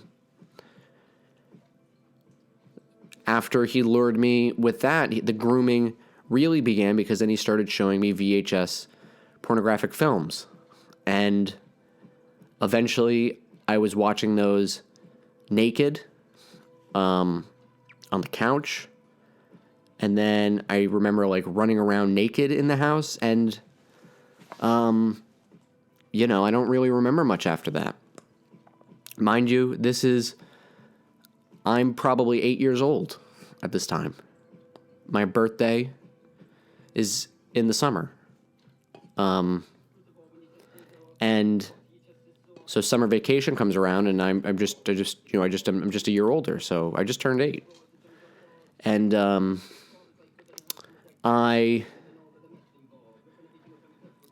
that's the form of abuse that's like most prevalent.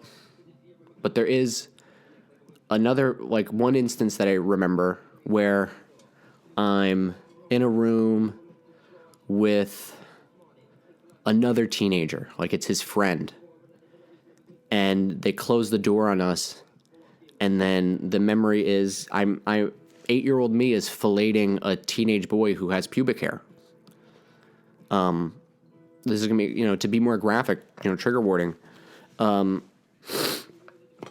Like, the memory is, and it's visceral, I think. The memory is his face looking down at me. He's laying on his back, and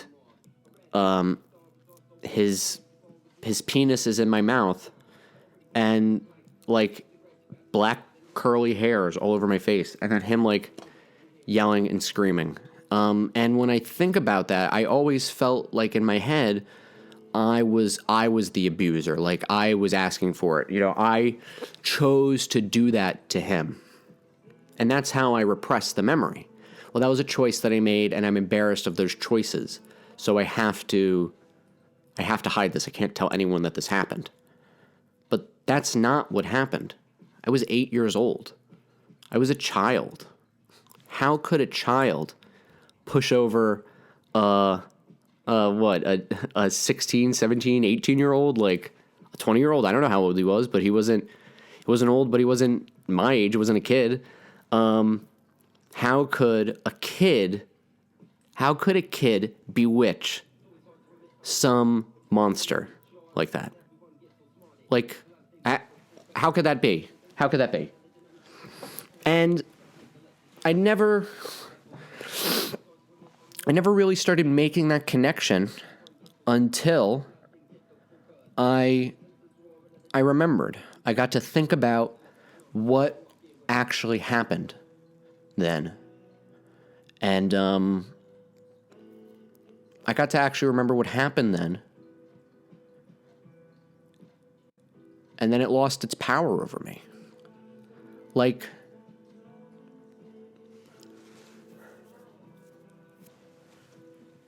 it's just a thing that happened. It was just a memory. I was a kid, and it wasn't my fault. And that's okay.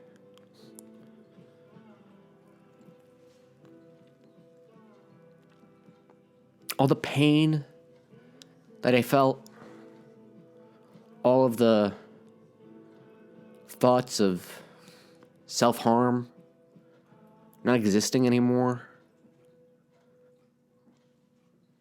blades and knives and drowning and hanging.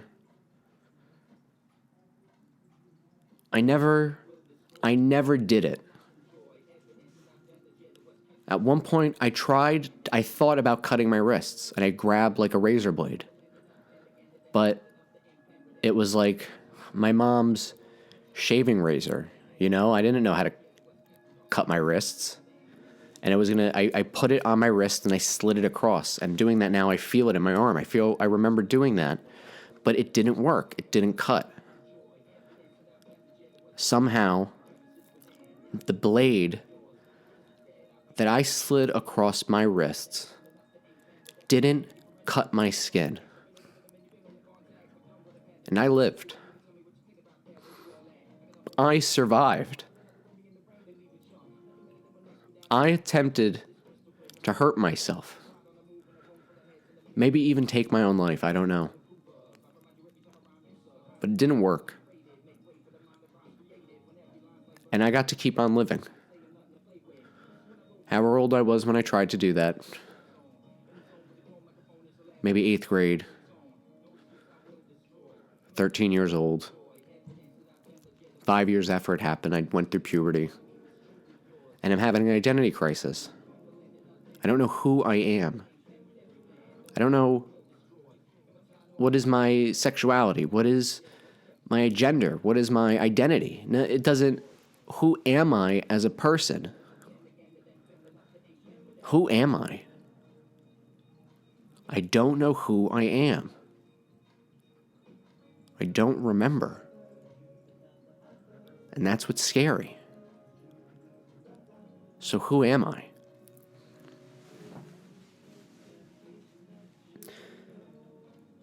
Doing this channel, researching Elden Ring, falling in love with so many pieces of art, learning about the artists who make that art, and sharing that with others showed me who I was.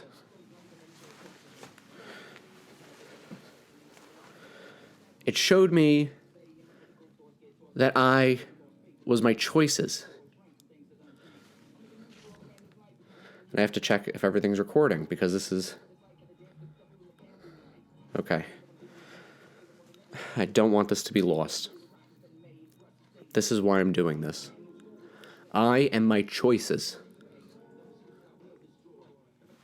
And the only blade I choose to put on my body will be this one. And if you know what this sword means, you know that it's more than a sword.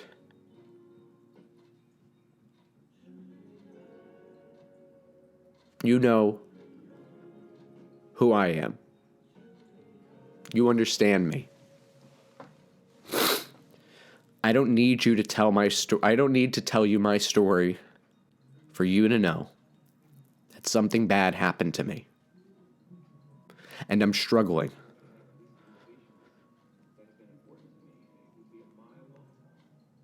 But if you really know what that sword means, if you really know what it means, you know that it's so hard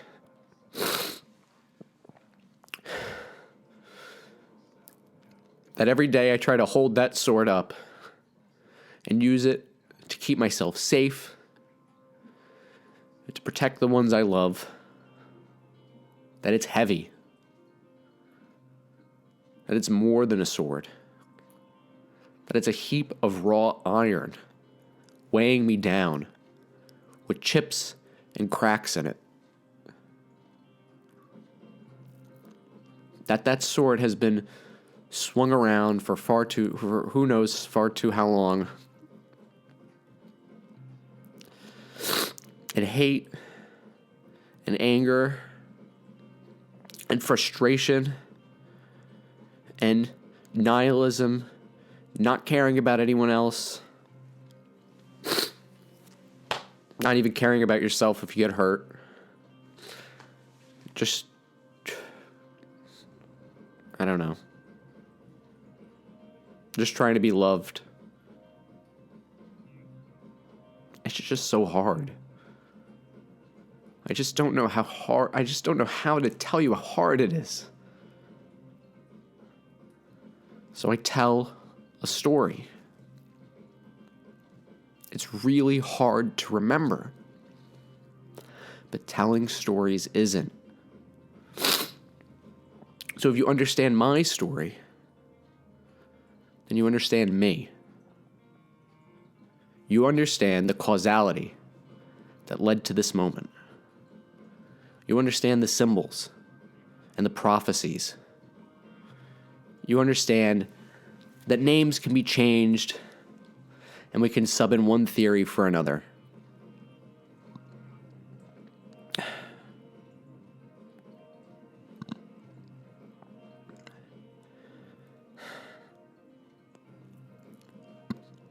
So you understand me, and you understand how important it is right now for what I'm saying into my camera lens, that you are watching it right now. And all I'm looking at is a small blue dot called Earth. Without further ado, I would like to apologize for interrupting the story.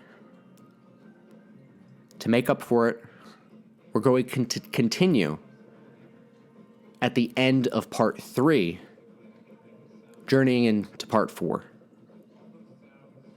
I hope you enjoy the rest of the show.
It's all the same story, again and again.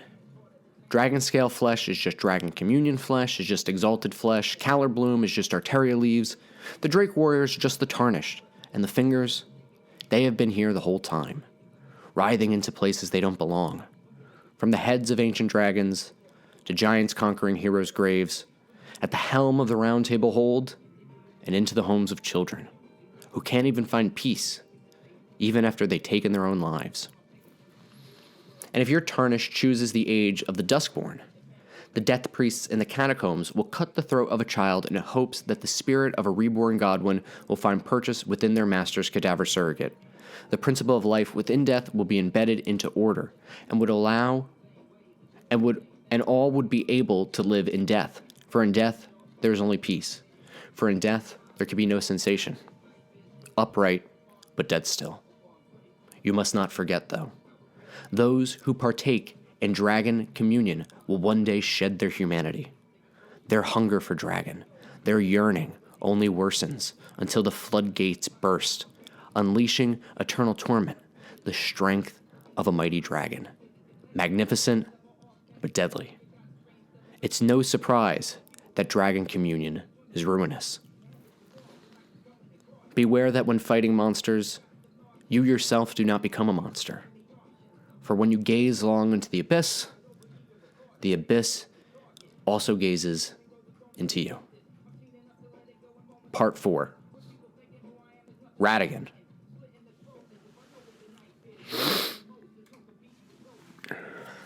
When talking about order, we can't avoid talking about chaos.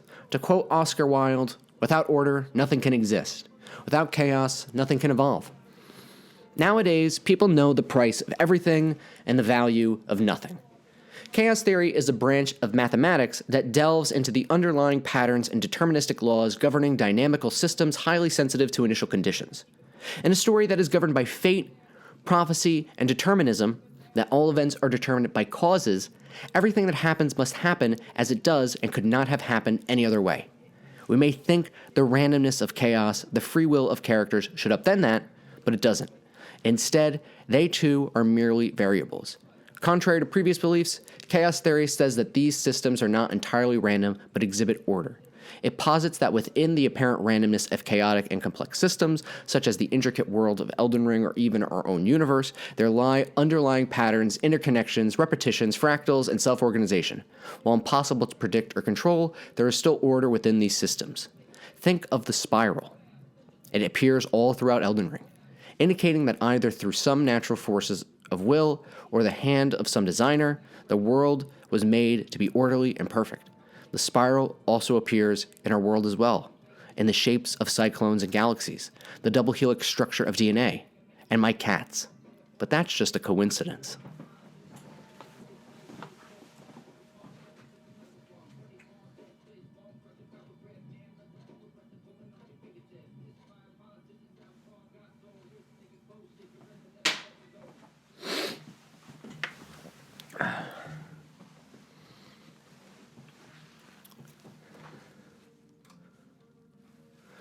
One of the underlying principles in chaos theory that you're probably familiar with is the butterfly effect. It is a concept that describes how small changes in a system's initial conditions can result in large differences in the future. A person takes an extra shift at work for the hell of it, and because of that, they meet the love of their life. By making one small change to the initial conditions of this person's day, the entire trajectory of their life changes.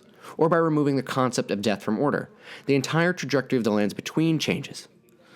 The term is named after the idea that a butterfly flapping its wings at the right point in time in the right location could cause a typhoon, such as a butterfly flapping its wings in the halig tree, causing a tornado in Far Missoula. By understanding causality and regression, and knowing each link in the chain of relations, someone who can think like a Golden Order fundamentalist should be able to understand the Golden Order of events. With causality, they know that each event in history is linked to another event in history, and so on and so forth.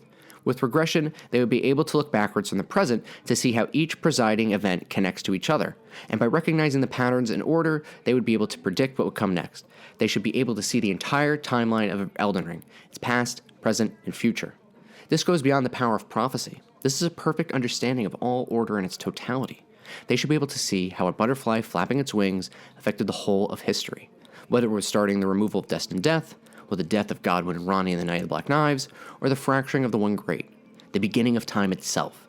And as we're already aware, Marika and Radigan let loose many butterflies, and their wings have flapped on many occasions. What fun is order without a bit of chaos? In reality, this type of knowledge would either require a supercomputer of unfathomable proportions. In reality, this type of knowledge would either require a supercomputer of unfathomable proportions or godlike omniscience, due to there being an unknowable amount of initial conditions that impact the chain of relations. So a character like Marika and her other self Radigan should be able to understand the world in this way. By being a vessel for the Elden Ring, they are, as Enya says, a god in truth. They know their part in the story, as well as everyone else's part in it, from each atom to the mightiest demigod, and only by changing the Elden Ring itself can they change their fates. What they do with the Elden Ring would be akin to someone in the story challenging the one who wrote it. Radigan was not always a Golden Order fundamentalist. His first appearance in the story is as a champion who fought against the Carians in the Liurnian Wars until him and Queen Renala wed to end the conflict. Found in the Academy of Raya Lucaria is the legendary talisman depicting the Elden Lord Radigan. As the husband of Renala of Caria, the red-haired Radigan studied sorcery. As the husband of Queen Marika, he studied incantations. Thus did the hero aspire to be complete. Radigan was a man of great strength, a champion of gold. He was inquisitive and curious, hungry to engage with the mysteries of the world and uncover its secrets. A war hero, husband to a great queen, and father to 3 accomplished children, a general, a praetor, and a princess. And yet, he still felt incomplete. Although he had everything, fame, power, respect, love, he did not feel like a whole person. Something was missing. With the remembrance of the fire giant, your tarnish can create a whip woven from the flame red hair of a fire giant. From the memory of a legend felled atop the mount, your tarnish can learn that every giant is red of hair, and Radigan was said to have despised his own red locks. Perhaps that was the curse of their kind. By looking into the memory of a fire giant, we learn about Radigan's personal feelings. How could he? Does that mean if our memories make us who we are, what would that make us if we had someone else's memories? What did that make Radigan? The shame that Radigan had for his hair could be seen in many of the statues of him. Found throughout all of the lands between are the statues that show Radigan and the many aspects of him as his time as the king consort of Renala and the king consort of Marika, before his enlightenment, hiding his hair, beholding a part of what made him, him.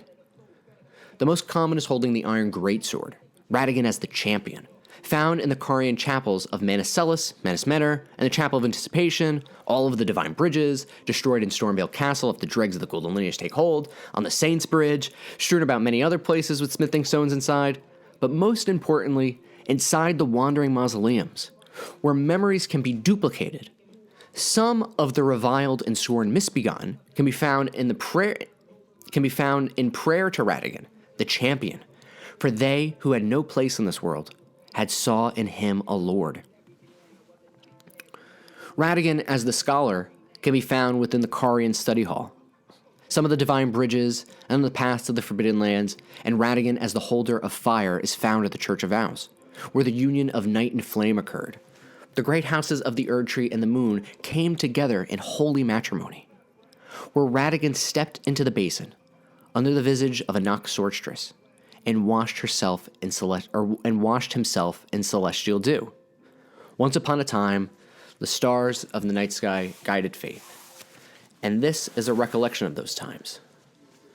In baptism, all the wounds of war were forgiven. Every transgression, every mistake, all that came before was gone. Radigan was reborn. From a champion to a husband, a father, a king. Pastor Muriel says that this is the miracle that blesses the church to this day, when the order of the Erd tree and the fate of the moon were conjoined, to restore any bond, however strained or severed, to its rightful state in harmony. One only need follow Radigan's example. He is certain that the miracle rooted in these grounds will once again mend the world. Muriel will also instruct your tarnish in the incantations and sorceries, regardless of their origins or their teachings. He says that heresy is not native to this world. It is but a contrivance. All things can be conjoined. A contrivance is something that is intentionally arranged in a certain way. In short, in storytelling, it is mostly used to describe something as artificial, like a mistaken identity using as a plot device in a story. When first meeting Sorcerer Roger, after learning one of his glintstone battle arts, he explains that in the past these were laws which contravene the Golden Order, but that the Golden Order was pliable enough to absorb these contradictions. Pliable, planned, or causality? Roger wished to become a scholar, you see. He tells how he spent many an hour scouring the archives for knowledge. And if your tarnish continues to work with him, he shares his findings of the Black Knives plot and beyond. In the night of the Black Knives, Godwin the Golden was first to perish, but 2 children died that night. Then, Lord Godfrey, at the last end of his campaign, his golden armies unvanquished and unbowed, yet finds grace lost, tattered and faded. His conquest in Far Missoula ended. 3 of his knights left behind, and the glinting of gold was taken from his eyes. The heir to the golden lineage dead, the heir to the house of Caria gone, and the Elden Lord banished. Radigan left Renala to return to the Erdtree capital, becoming Queen Marika's second husband and king consort, taking the title of Second Elden Lord. The mystery endures to this day as to why Lord Radigan would cast Lady Renala aside, and moreover, why a mere champion would be chosen for the seat of Elden Lord. It's impossible to know what truly lies in the hearts of men, why they do the things they do, what inflames their passions, their desire, what burdens they carry, what shames they hide, and how many masks they wear, and which face is truly theirs. So we tell stories. They both had just lost a child. He left Renala alone in her grief. With Radigan gone, everything Renala built would be taken away from her. She had bewitched the academy, but now her own heart had been stolen, and then slain. Her joy had turned to ash. Where once sat a heart, only grief remained. Was this out of spite? Was this out of duty? Or was there something else? Was this a cruel joke by Marika at Renala's expense? Or was this just another link in the chain of relations? On the night of the dire plot, the stolen rune of death enabled the first death of a demigod. Later, the rune of death spread across the lands between through the underground roots of the great tree, sprouting in the form of deathroot, and those who lived in death soon followed. They say the assassins who carried out the Night of the Black Knives were scions of the Eternal City, a group of entirely women arranged in armor of silvery cloak. A group of entirely women arrayed in armor of silver under cloaks which fooled the eye, past the spirit jellyfish, past a smattering of trina lilies, found in the sage's cave, dropped by a felled Black Knife assassin, is one of those cloaks that fools the eye. The concealing veil, a talisman put together from dark cloth with a lustrous sheen, completely conceals the wearer's presence while crouching at a distance from foes. Part of one of the concealing veils used by the assassins on the Night of Black Knives. The Mimic's Veil is also known as Marika's Mischief. And the black knife armor tells that these women are rumored to be Newman, who had close ties with America herself. This information could only be learned by finding the body of one of the assassins, hidden in the liturgical town of Ordina, towards the path to Michela's halig tree, beneath the fluttering of nascent butterflies. As the husband of Renala of Caria, the red-haired Radigan studied sorcery, and as the husband of Queen Marica, he studied incantations. Thus did the hero aspire to be complete. The lands between changed drastically since the Night of the Black Knives, not only with the collapse of the Golden lineage in the matriarchal House of Caria, but many people in the Erd Tree's nobility were lost to the Crusades in the Land of Shadows. The Death Knight set in the ancient Dragon Knight cookbooks explaining that Godwin's personal guard and Golden Knights, who went on to serve him in death, journeyed into the realm of shadow. The Fire Knight set tells how each and every knight that were under Mesmer's personal command, hailed from a renowned family of the Erd Tree's upper echelons, and were shunned and chased from their homes after pledging allegiance to Mesmer. With the spreading of Deathroot, traveling through the lands between became unsafe. Undead Sunrealm soldiers, hex priests, militiamen, and bandits would rise from the ground and haunt and pillage the living.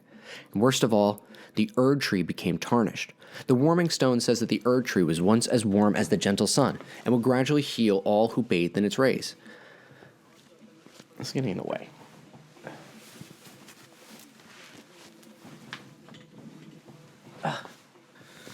Still on camera?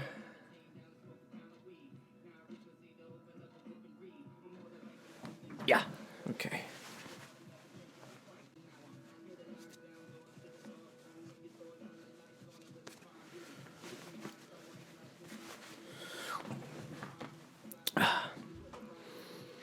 The Warming Stone says the Erd Tree was once as warm as the gentle sun, and would gradually heal all who bathed in its rays.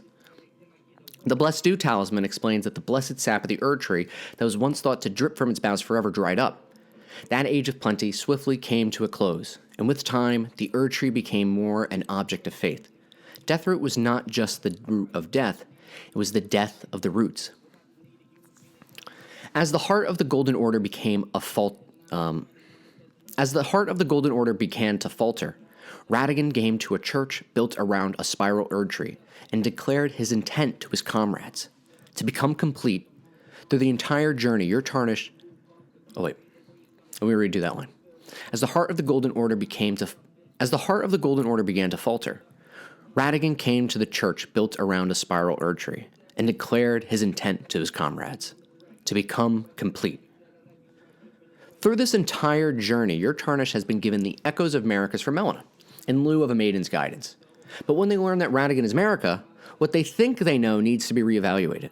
Since Radigan is Marica, the inverse should also be true. Marica is Radigan.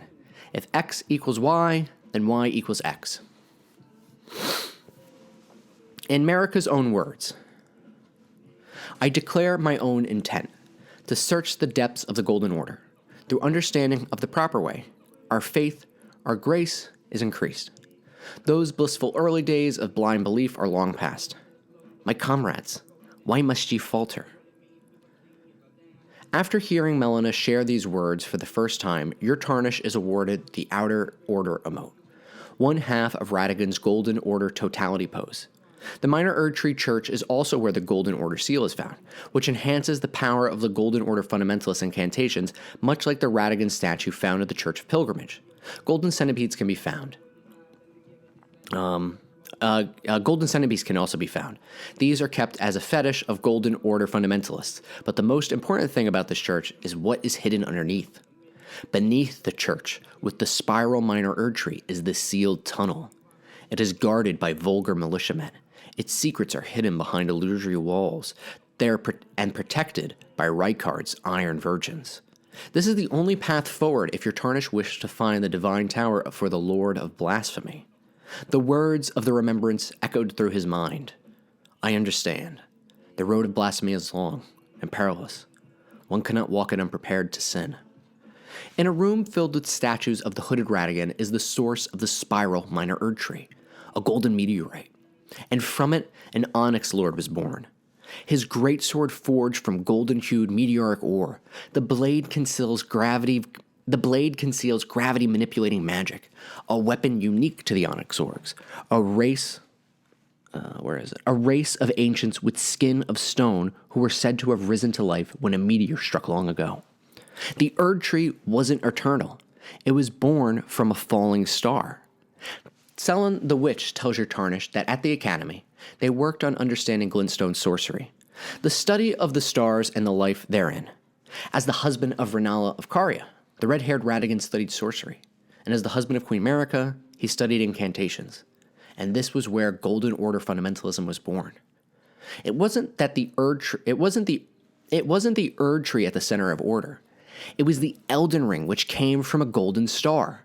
The Golden Order totality pose shows someone in complete equilibrium, inner and outer order together in total harmony, faith and intelligence, spirituality and science, the physical and the intangible, mind and matter, light and dark, life and death, not opposites in conflict with one another, but together in unity. Throughout the lands between, amongst alabaster lords and malformed stars, are men dressed in rags who bear pickaxes to free meteorites that have touched the ground, the symbol of the Theta around their necks.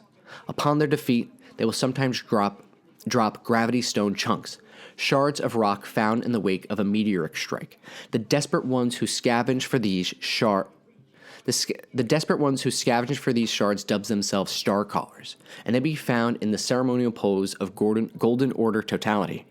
When Radon crushed stars in a stunning victory, his signature technique was dubbed the Star Caller Cry. Radigan needed to know more. He needed to understand what this all meant. In the Divine Towers, underground ancient ruins, and on the black stone that carved the world, explorers and scholars can be found searching for answers by God. Wait, let me reread this. Radigan needed to know more. He needed to understand what this all meant. In the Divine Towers and underground ancient ruins, and on the black stone that carved the world, explorers and scholars can be found searching for answers from bygone ages to bring back to their Elden Lord. The stones and tablets that one would find in Rao or the Shadowkeep strewn about in the bedchamber of the Queen. Radigan began noticing the patterns, the repetition, the spiral, history repeating itself over and over again. All of this had come before. Would it come again? He needed to understand. He needed to know. He needed to be complete. He would push through the madness, and he would find an answer. It was only thanks to his son, Mikola, his child cursed for eternity, that the scales would fall from his eyes, and for the first time, he saw the light in all its splendor. Discus of light and triple rings of light are both incantations of the Golden Order fundamentalists. They produce rings of light and fire them forward. The rings of light return to a position close to the caster before disappearing. These incantations can be cast repeatedly, again and again. As sure as the sun rises in the east, it will set in the west, just to rise again. These were gifts from the young Mikola to his father, and they were exactly what he needed. He had been gifted causality and regression, and he saw all that had come before, and all that would come after. Even characters who don't have godly omniscience granted by the Elden Ring can understand the Golden Order like this. As Corrin tells it, before the tarnished gold mask comes to the lands between, he was able to predict the coming guidance of grace. And thanks to his asceticism, as well as from your tarnished assistance by providing him the key truth of the Golden Order, he too was able to become a true fundamentalist. When Gold Mask reaches the Erd Tree, Corrin, now his follower and self-appointed scribe, says that his master's reflections heightened, then he grew wild, until he simply ceased. He goes on to say that the Golden Order is founded on the principles that Marika is the one true God. However, the name of Marika's second husband, King Consort Radigan, also appeared.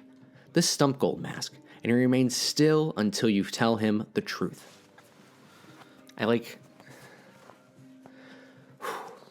feel like a tightness, like in my chest a little. But I feel good. I feel like I got through it. Like I did it. Like it's not like I could do that again, and I would be okay. That I was okay remembering. It was hard, but I did it.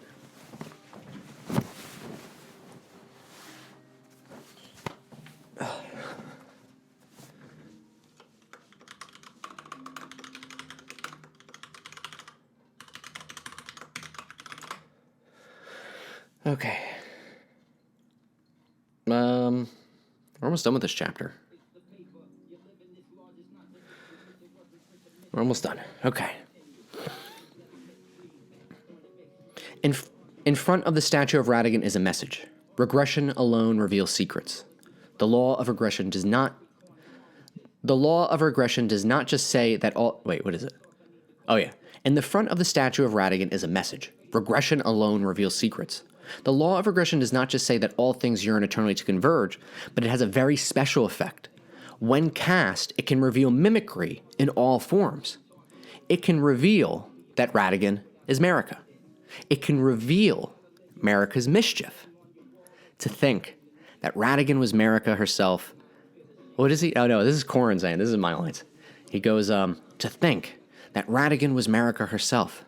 How would such a thing have been possible, I wonder?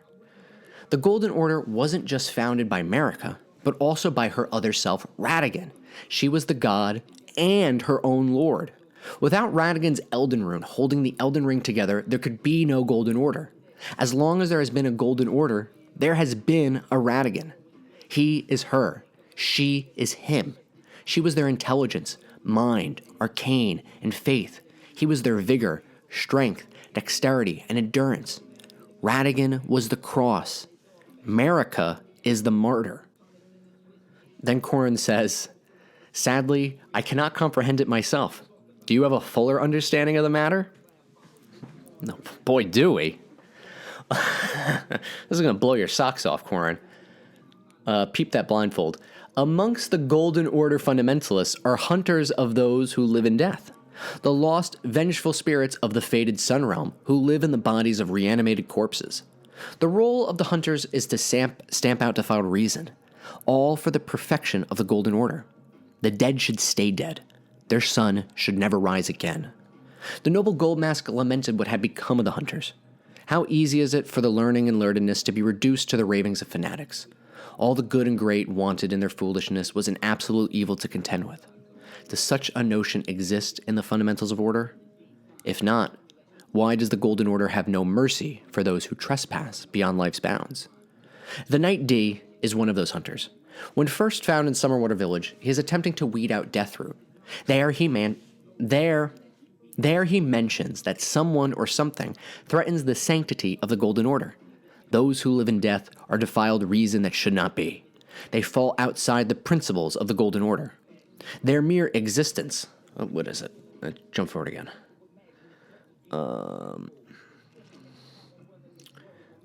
Their mere existence sullies the guidance of gold, tainting its truth. And so D has taken it upon themselves to exterminate the vermin, down to the very last. He is cool, calm, slow to anger, but he finds it easy to hate those outside of order. There is another known as D, who is mad, raving, erratic. Everything that D is not, this D is, and he is found beneath the earth, on the banks of Schiefer River in Nokron, Eternal City. Home to a mother sat atop her throne, tears in the street, and night maidens in prayer. The armor D wears depicts entwined twins of gold and silver. The man of silver emerging from the body of the man of gold. The two known as D are inseparable twins. They are two bodies and two minds, but one single soul. Not once do they stand together, not one word do they speak to one another. The sword D wields was forged by compounding silver and gold. The hilt and crossguard show the twins intertwined together as the silver and gold spiraled down through the blade. The inseparable twins found solace in the Golden Order, the only institution not to revile them as accursed beings. But something is missing. The sword is incomplete. There is a hole inside of it in the shape of a tear. On the other side of the world, built around the currents of the Ainsel River, is Noxtella, Eternal City, where another mother rests, a false dragon protecting her, and electrified tears flow as freely as the water. This is where one would find a talisman depicting the lost black moon of Noxtella, and the statues of the hooded Radigan. Two minds, two bodies, one soul, and the same tears.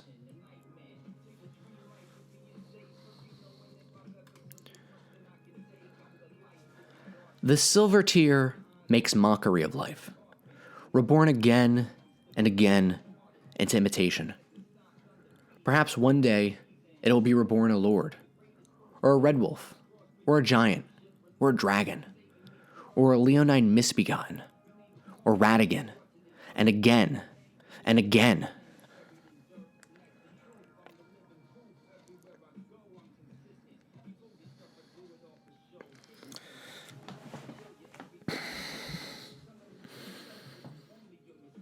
Rebirth is as sleep to them, and with each awakening, memory fades into oblivion.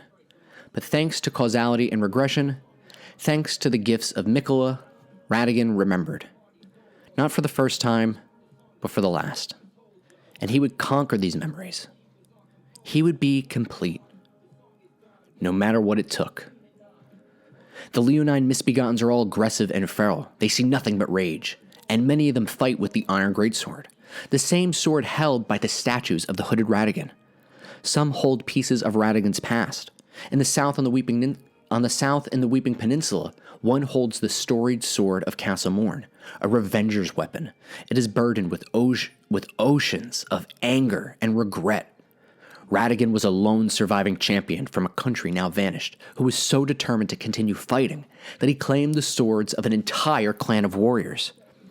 As he remembered, he felt those feelings again. All of that rage, all of that anger. He would remember and grit his teeth and grind them to dusts. Nightmares of the past filled with hate, a boiling hate for everything. He had to keep remembering. He needed to know the truth.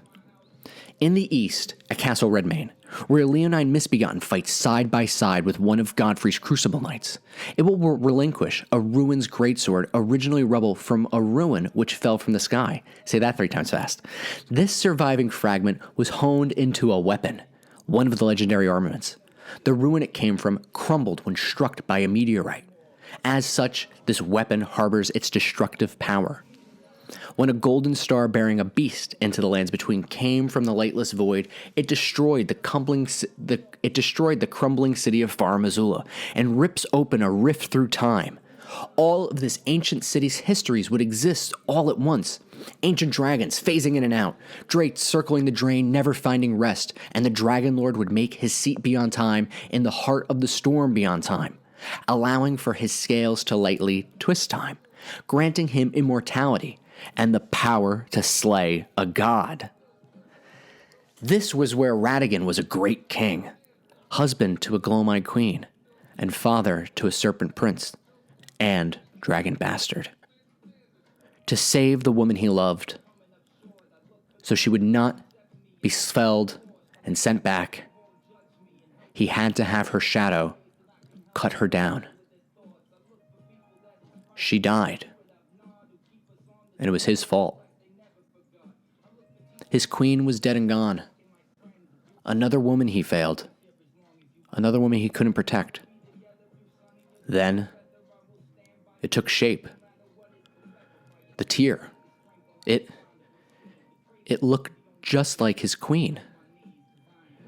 It looked just like America.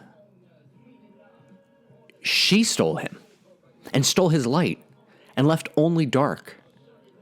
But together, they would bring about a scion of the Golden Bough. Just for him to die? The Dragon King and his mimic queen, wearing the skin of the woman he loved. As soon as it appeared, it was gone again. And there, in a consecrated snowfield, near a magma worm who used to be a troll, the descendants of giants who consumed so much hate, he took the form of a pathetic creature. Locked inside the forlorn cave, a drake embedded in ice, and spirit jellyfished enraged. In the hands of the misbegotten crusader is a great sword made of light, modeled after the Elden Ring itself, forged by King Consort Radigan to proudly symbolize the tenets of the Golden Order, one of the legendary armaments. Telltale signs betray that this was once the greatsword bequeathed to him by his first wife, Renala. For without causality, without regression, he would never have met the love of his life. He would never have been the king to the great and beautiful full moon witch. They never would have had 3 wonderful children. He never would have made it here.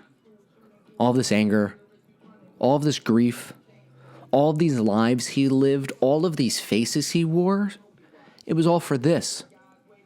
So he took the Moonlight Greatsword, bestowed on him in long-standing tradition, and he made it new. For he loved Rennala, and he left that love with a part of him who needed it most. His rage and anger. Perhaps the cold of the moon could temper his unending fury. At the core of every creature of mimicry is a larval tear. Mimics never have childhoods, for they are made of larval tears. Mimics tend to forget, because rebirth is as sleep to them, and with it, memory fades into oblivion. All mimics are made of silver tears, but this mimic was of the Golden Order.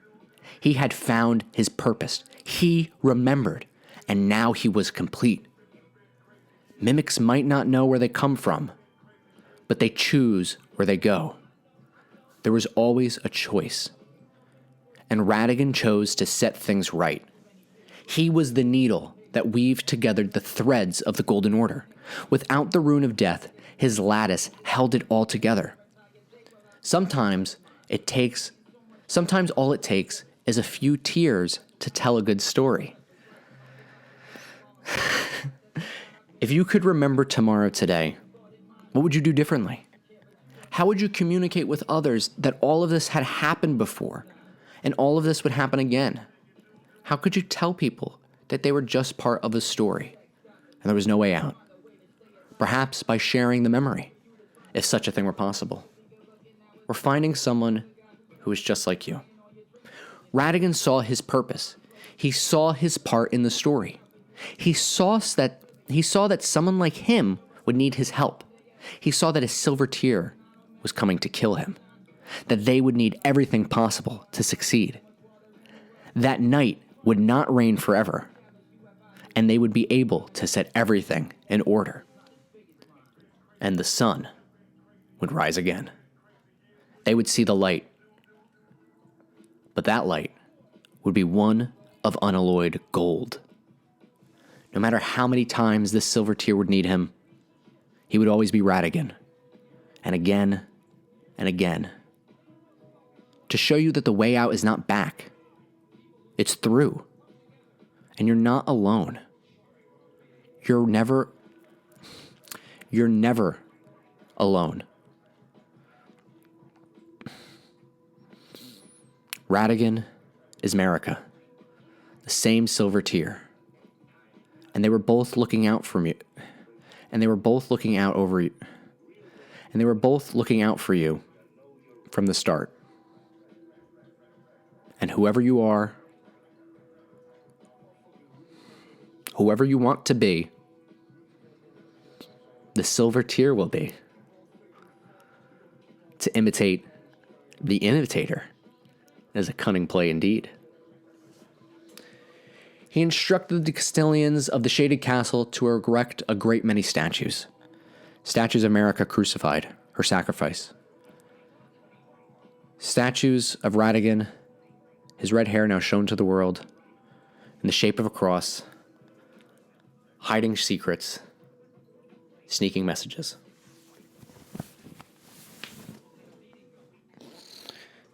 Placing them in very particular locations.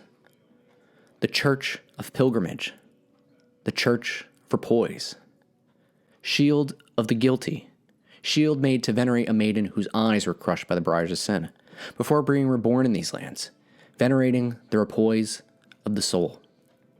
This shield boosts focus.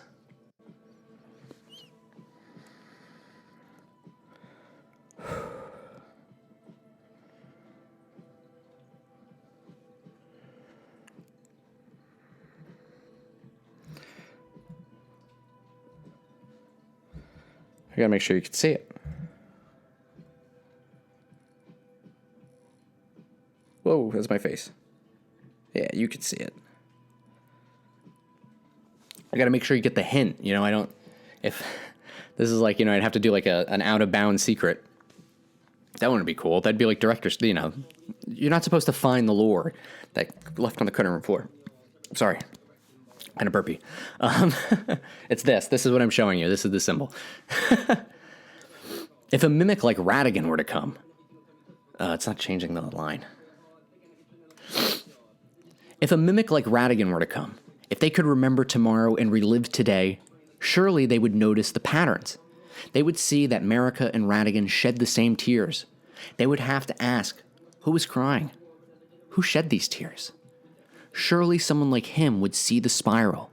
They would remember. They had to remember. If they could see what he had done, how he made it here, that although he had lived a life of shame, now he lived with pride, with purpose. He was complete. He saw it all in its totality. Radigan would take a piece of the Elden Ring and secure it in an amber egg, gifting it to his beloved, so she may live eternally in the company of her sweetlings. Though she would forget, she would find love. For when your silver tear arrives, they will need to be reborn too. If they needed to forget, they would have a mother to care for them, and a father to watch over both of them. Though he knew how his story ended, he would embrace the whole of it, sending out his red wolves, the most leal and loyal part of him. One to protect his love, another to help his blasphemous son plant Deathroot, and one to guard the path to Miquella's Halig tree. Then, amongst the tablets and the scrolls, beneath the veil in her bedchamber she came. After pouring through the archives, after tearing apart the ends of the earth searching for answers, after so many sleepless nights, after so many tears shed in anger and grief, she spoke to Radigan. In her golden perfection, Marika spoke. O Radigan, leal hound of the Golden Order, thou art yet to become me. Thou art yet to become a god. Let us be shattered both, mine other self. The Golden Order seal is a formless sacred seal depicting the ceremonial observations of order that draws from both intelligence and faith of its user. Because their fundamentalism is scholarship in all but name. With the intelligence, the fundamentalists deduce that the world is knowable, the world is predictable, the world is orderly. With faith, they believed it to be true. By having a mathematical understanding of spirituality, everything appears as pure cause and effect. The memories of the past are linked in a causal chain into the future, because even forgotten memories still exist. Although dead, they are never truly gone. By restoring the fractured Elden Ring with the mending rune of perfect order, discovered by the noble gold mask, your tarnish would be attempting to perfect the Golden Order. The current imperfection of the Golden Order or its instability of ideology could be blamed upon the fickleness of the gods no better than men. That is the fly in the ointment. So for better or for worse, with his mending rune, the world of Elden Ring would be slaves to fate. Every link in the chain would be used to bind the world. The destiny of mankind would be controlled by some transcendental law. The destiny of mankind would be controlled by some transcendental entity or law. Man would have no control, even over his own will. We would have no choice. We would just be another variable in the causal chain of relations. However, Goldmask's logic is flawed. The Golden Order is not perfect. It was created because of the fickleness of the gods, removing the rune of death just to introduce them back in. It is not the fly in the ointment. The ointment is made of flies, and it was made to assure the rebirth of the golden child. And that our tarnished would bring us to his memory. Radigan would gift his rings of light to his son Miquella, as a show of gratitude for helping him learn the truth. For a time, Miquella, too, was a Golden Order fundamentalist. He was able to turn the pages backwards and see all that came before, and he turned the pages forward to see how all that would come after. And yet the young Miquella abandoned fundamentalism, for it could do nothing to treat his sister's accursed rot. This was the beginning of unalloyed gold. The golden order of the story would continue to punish Melania. The only way to help her would to become a god and create his own ring of light and his own butterfly. A fifth butterfly, one that is unobtainable, untouchable, floating gently amongst the clean rot of the halic tree. And when it flapped its wings, the whole story changed. Found in the fissure where Mikola abandoned his other half is the only leonine misbegotten in the entirety of the realm of shadow. While these red-haired chimeras, which share the properties of men, dragons, and beasts, can be found holding a piece of the history tied to Radagon's past lives throughout the lands between, this one is the most important by far. For when this one is felled, your Tarnished learns where Radagon truly came from. Multi-layered rings of light. Incantation of those who served Mikola. This light ring incantation was cultivated by a tradition separate from Golden Order fundamentalism. Light is time, and the light of Mikola knows no bounds. A man must know how to look before he can hope to see, said Lord Brynden. Those were shadows of days past you saw, Bran. You were looking through the eyes of the heart tree in your godswood. Time is different for a tree than for a man. Sun and soil and water. These are the things a weirwood understands, not days and years and centuries. For men, time is a river.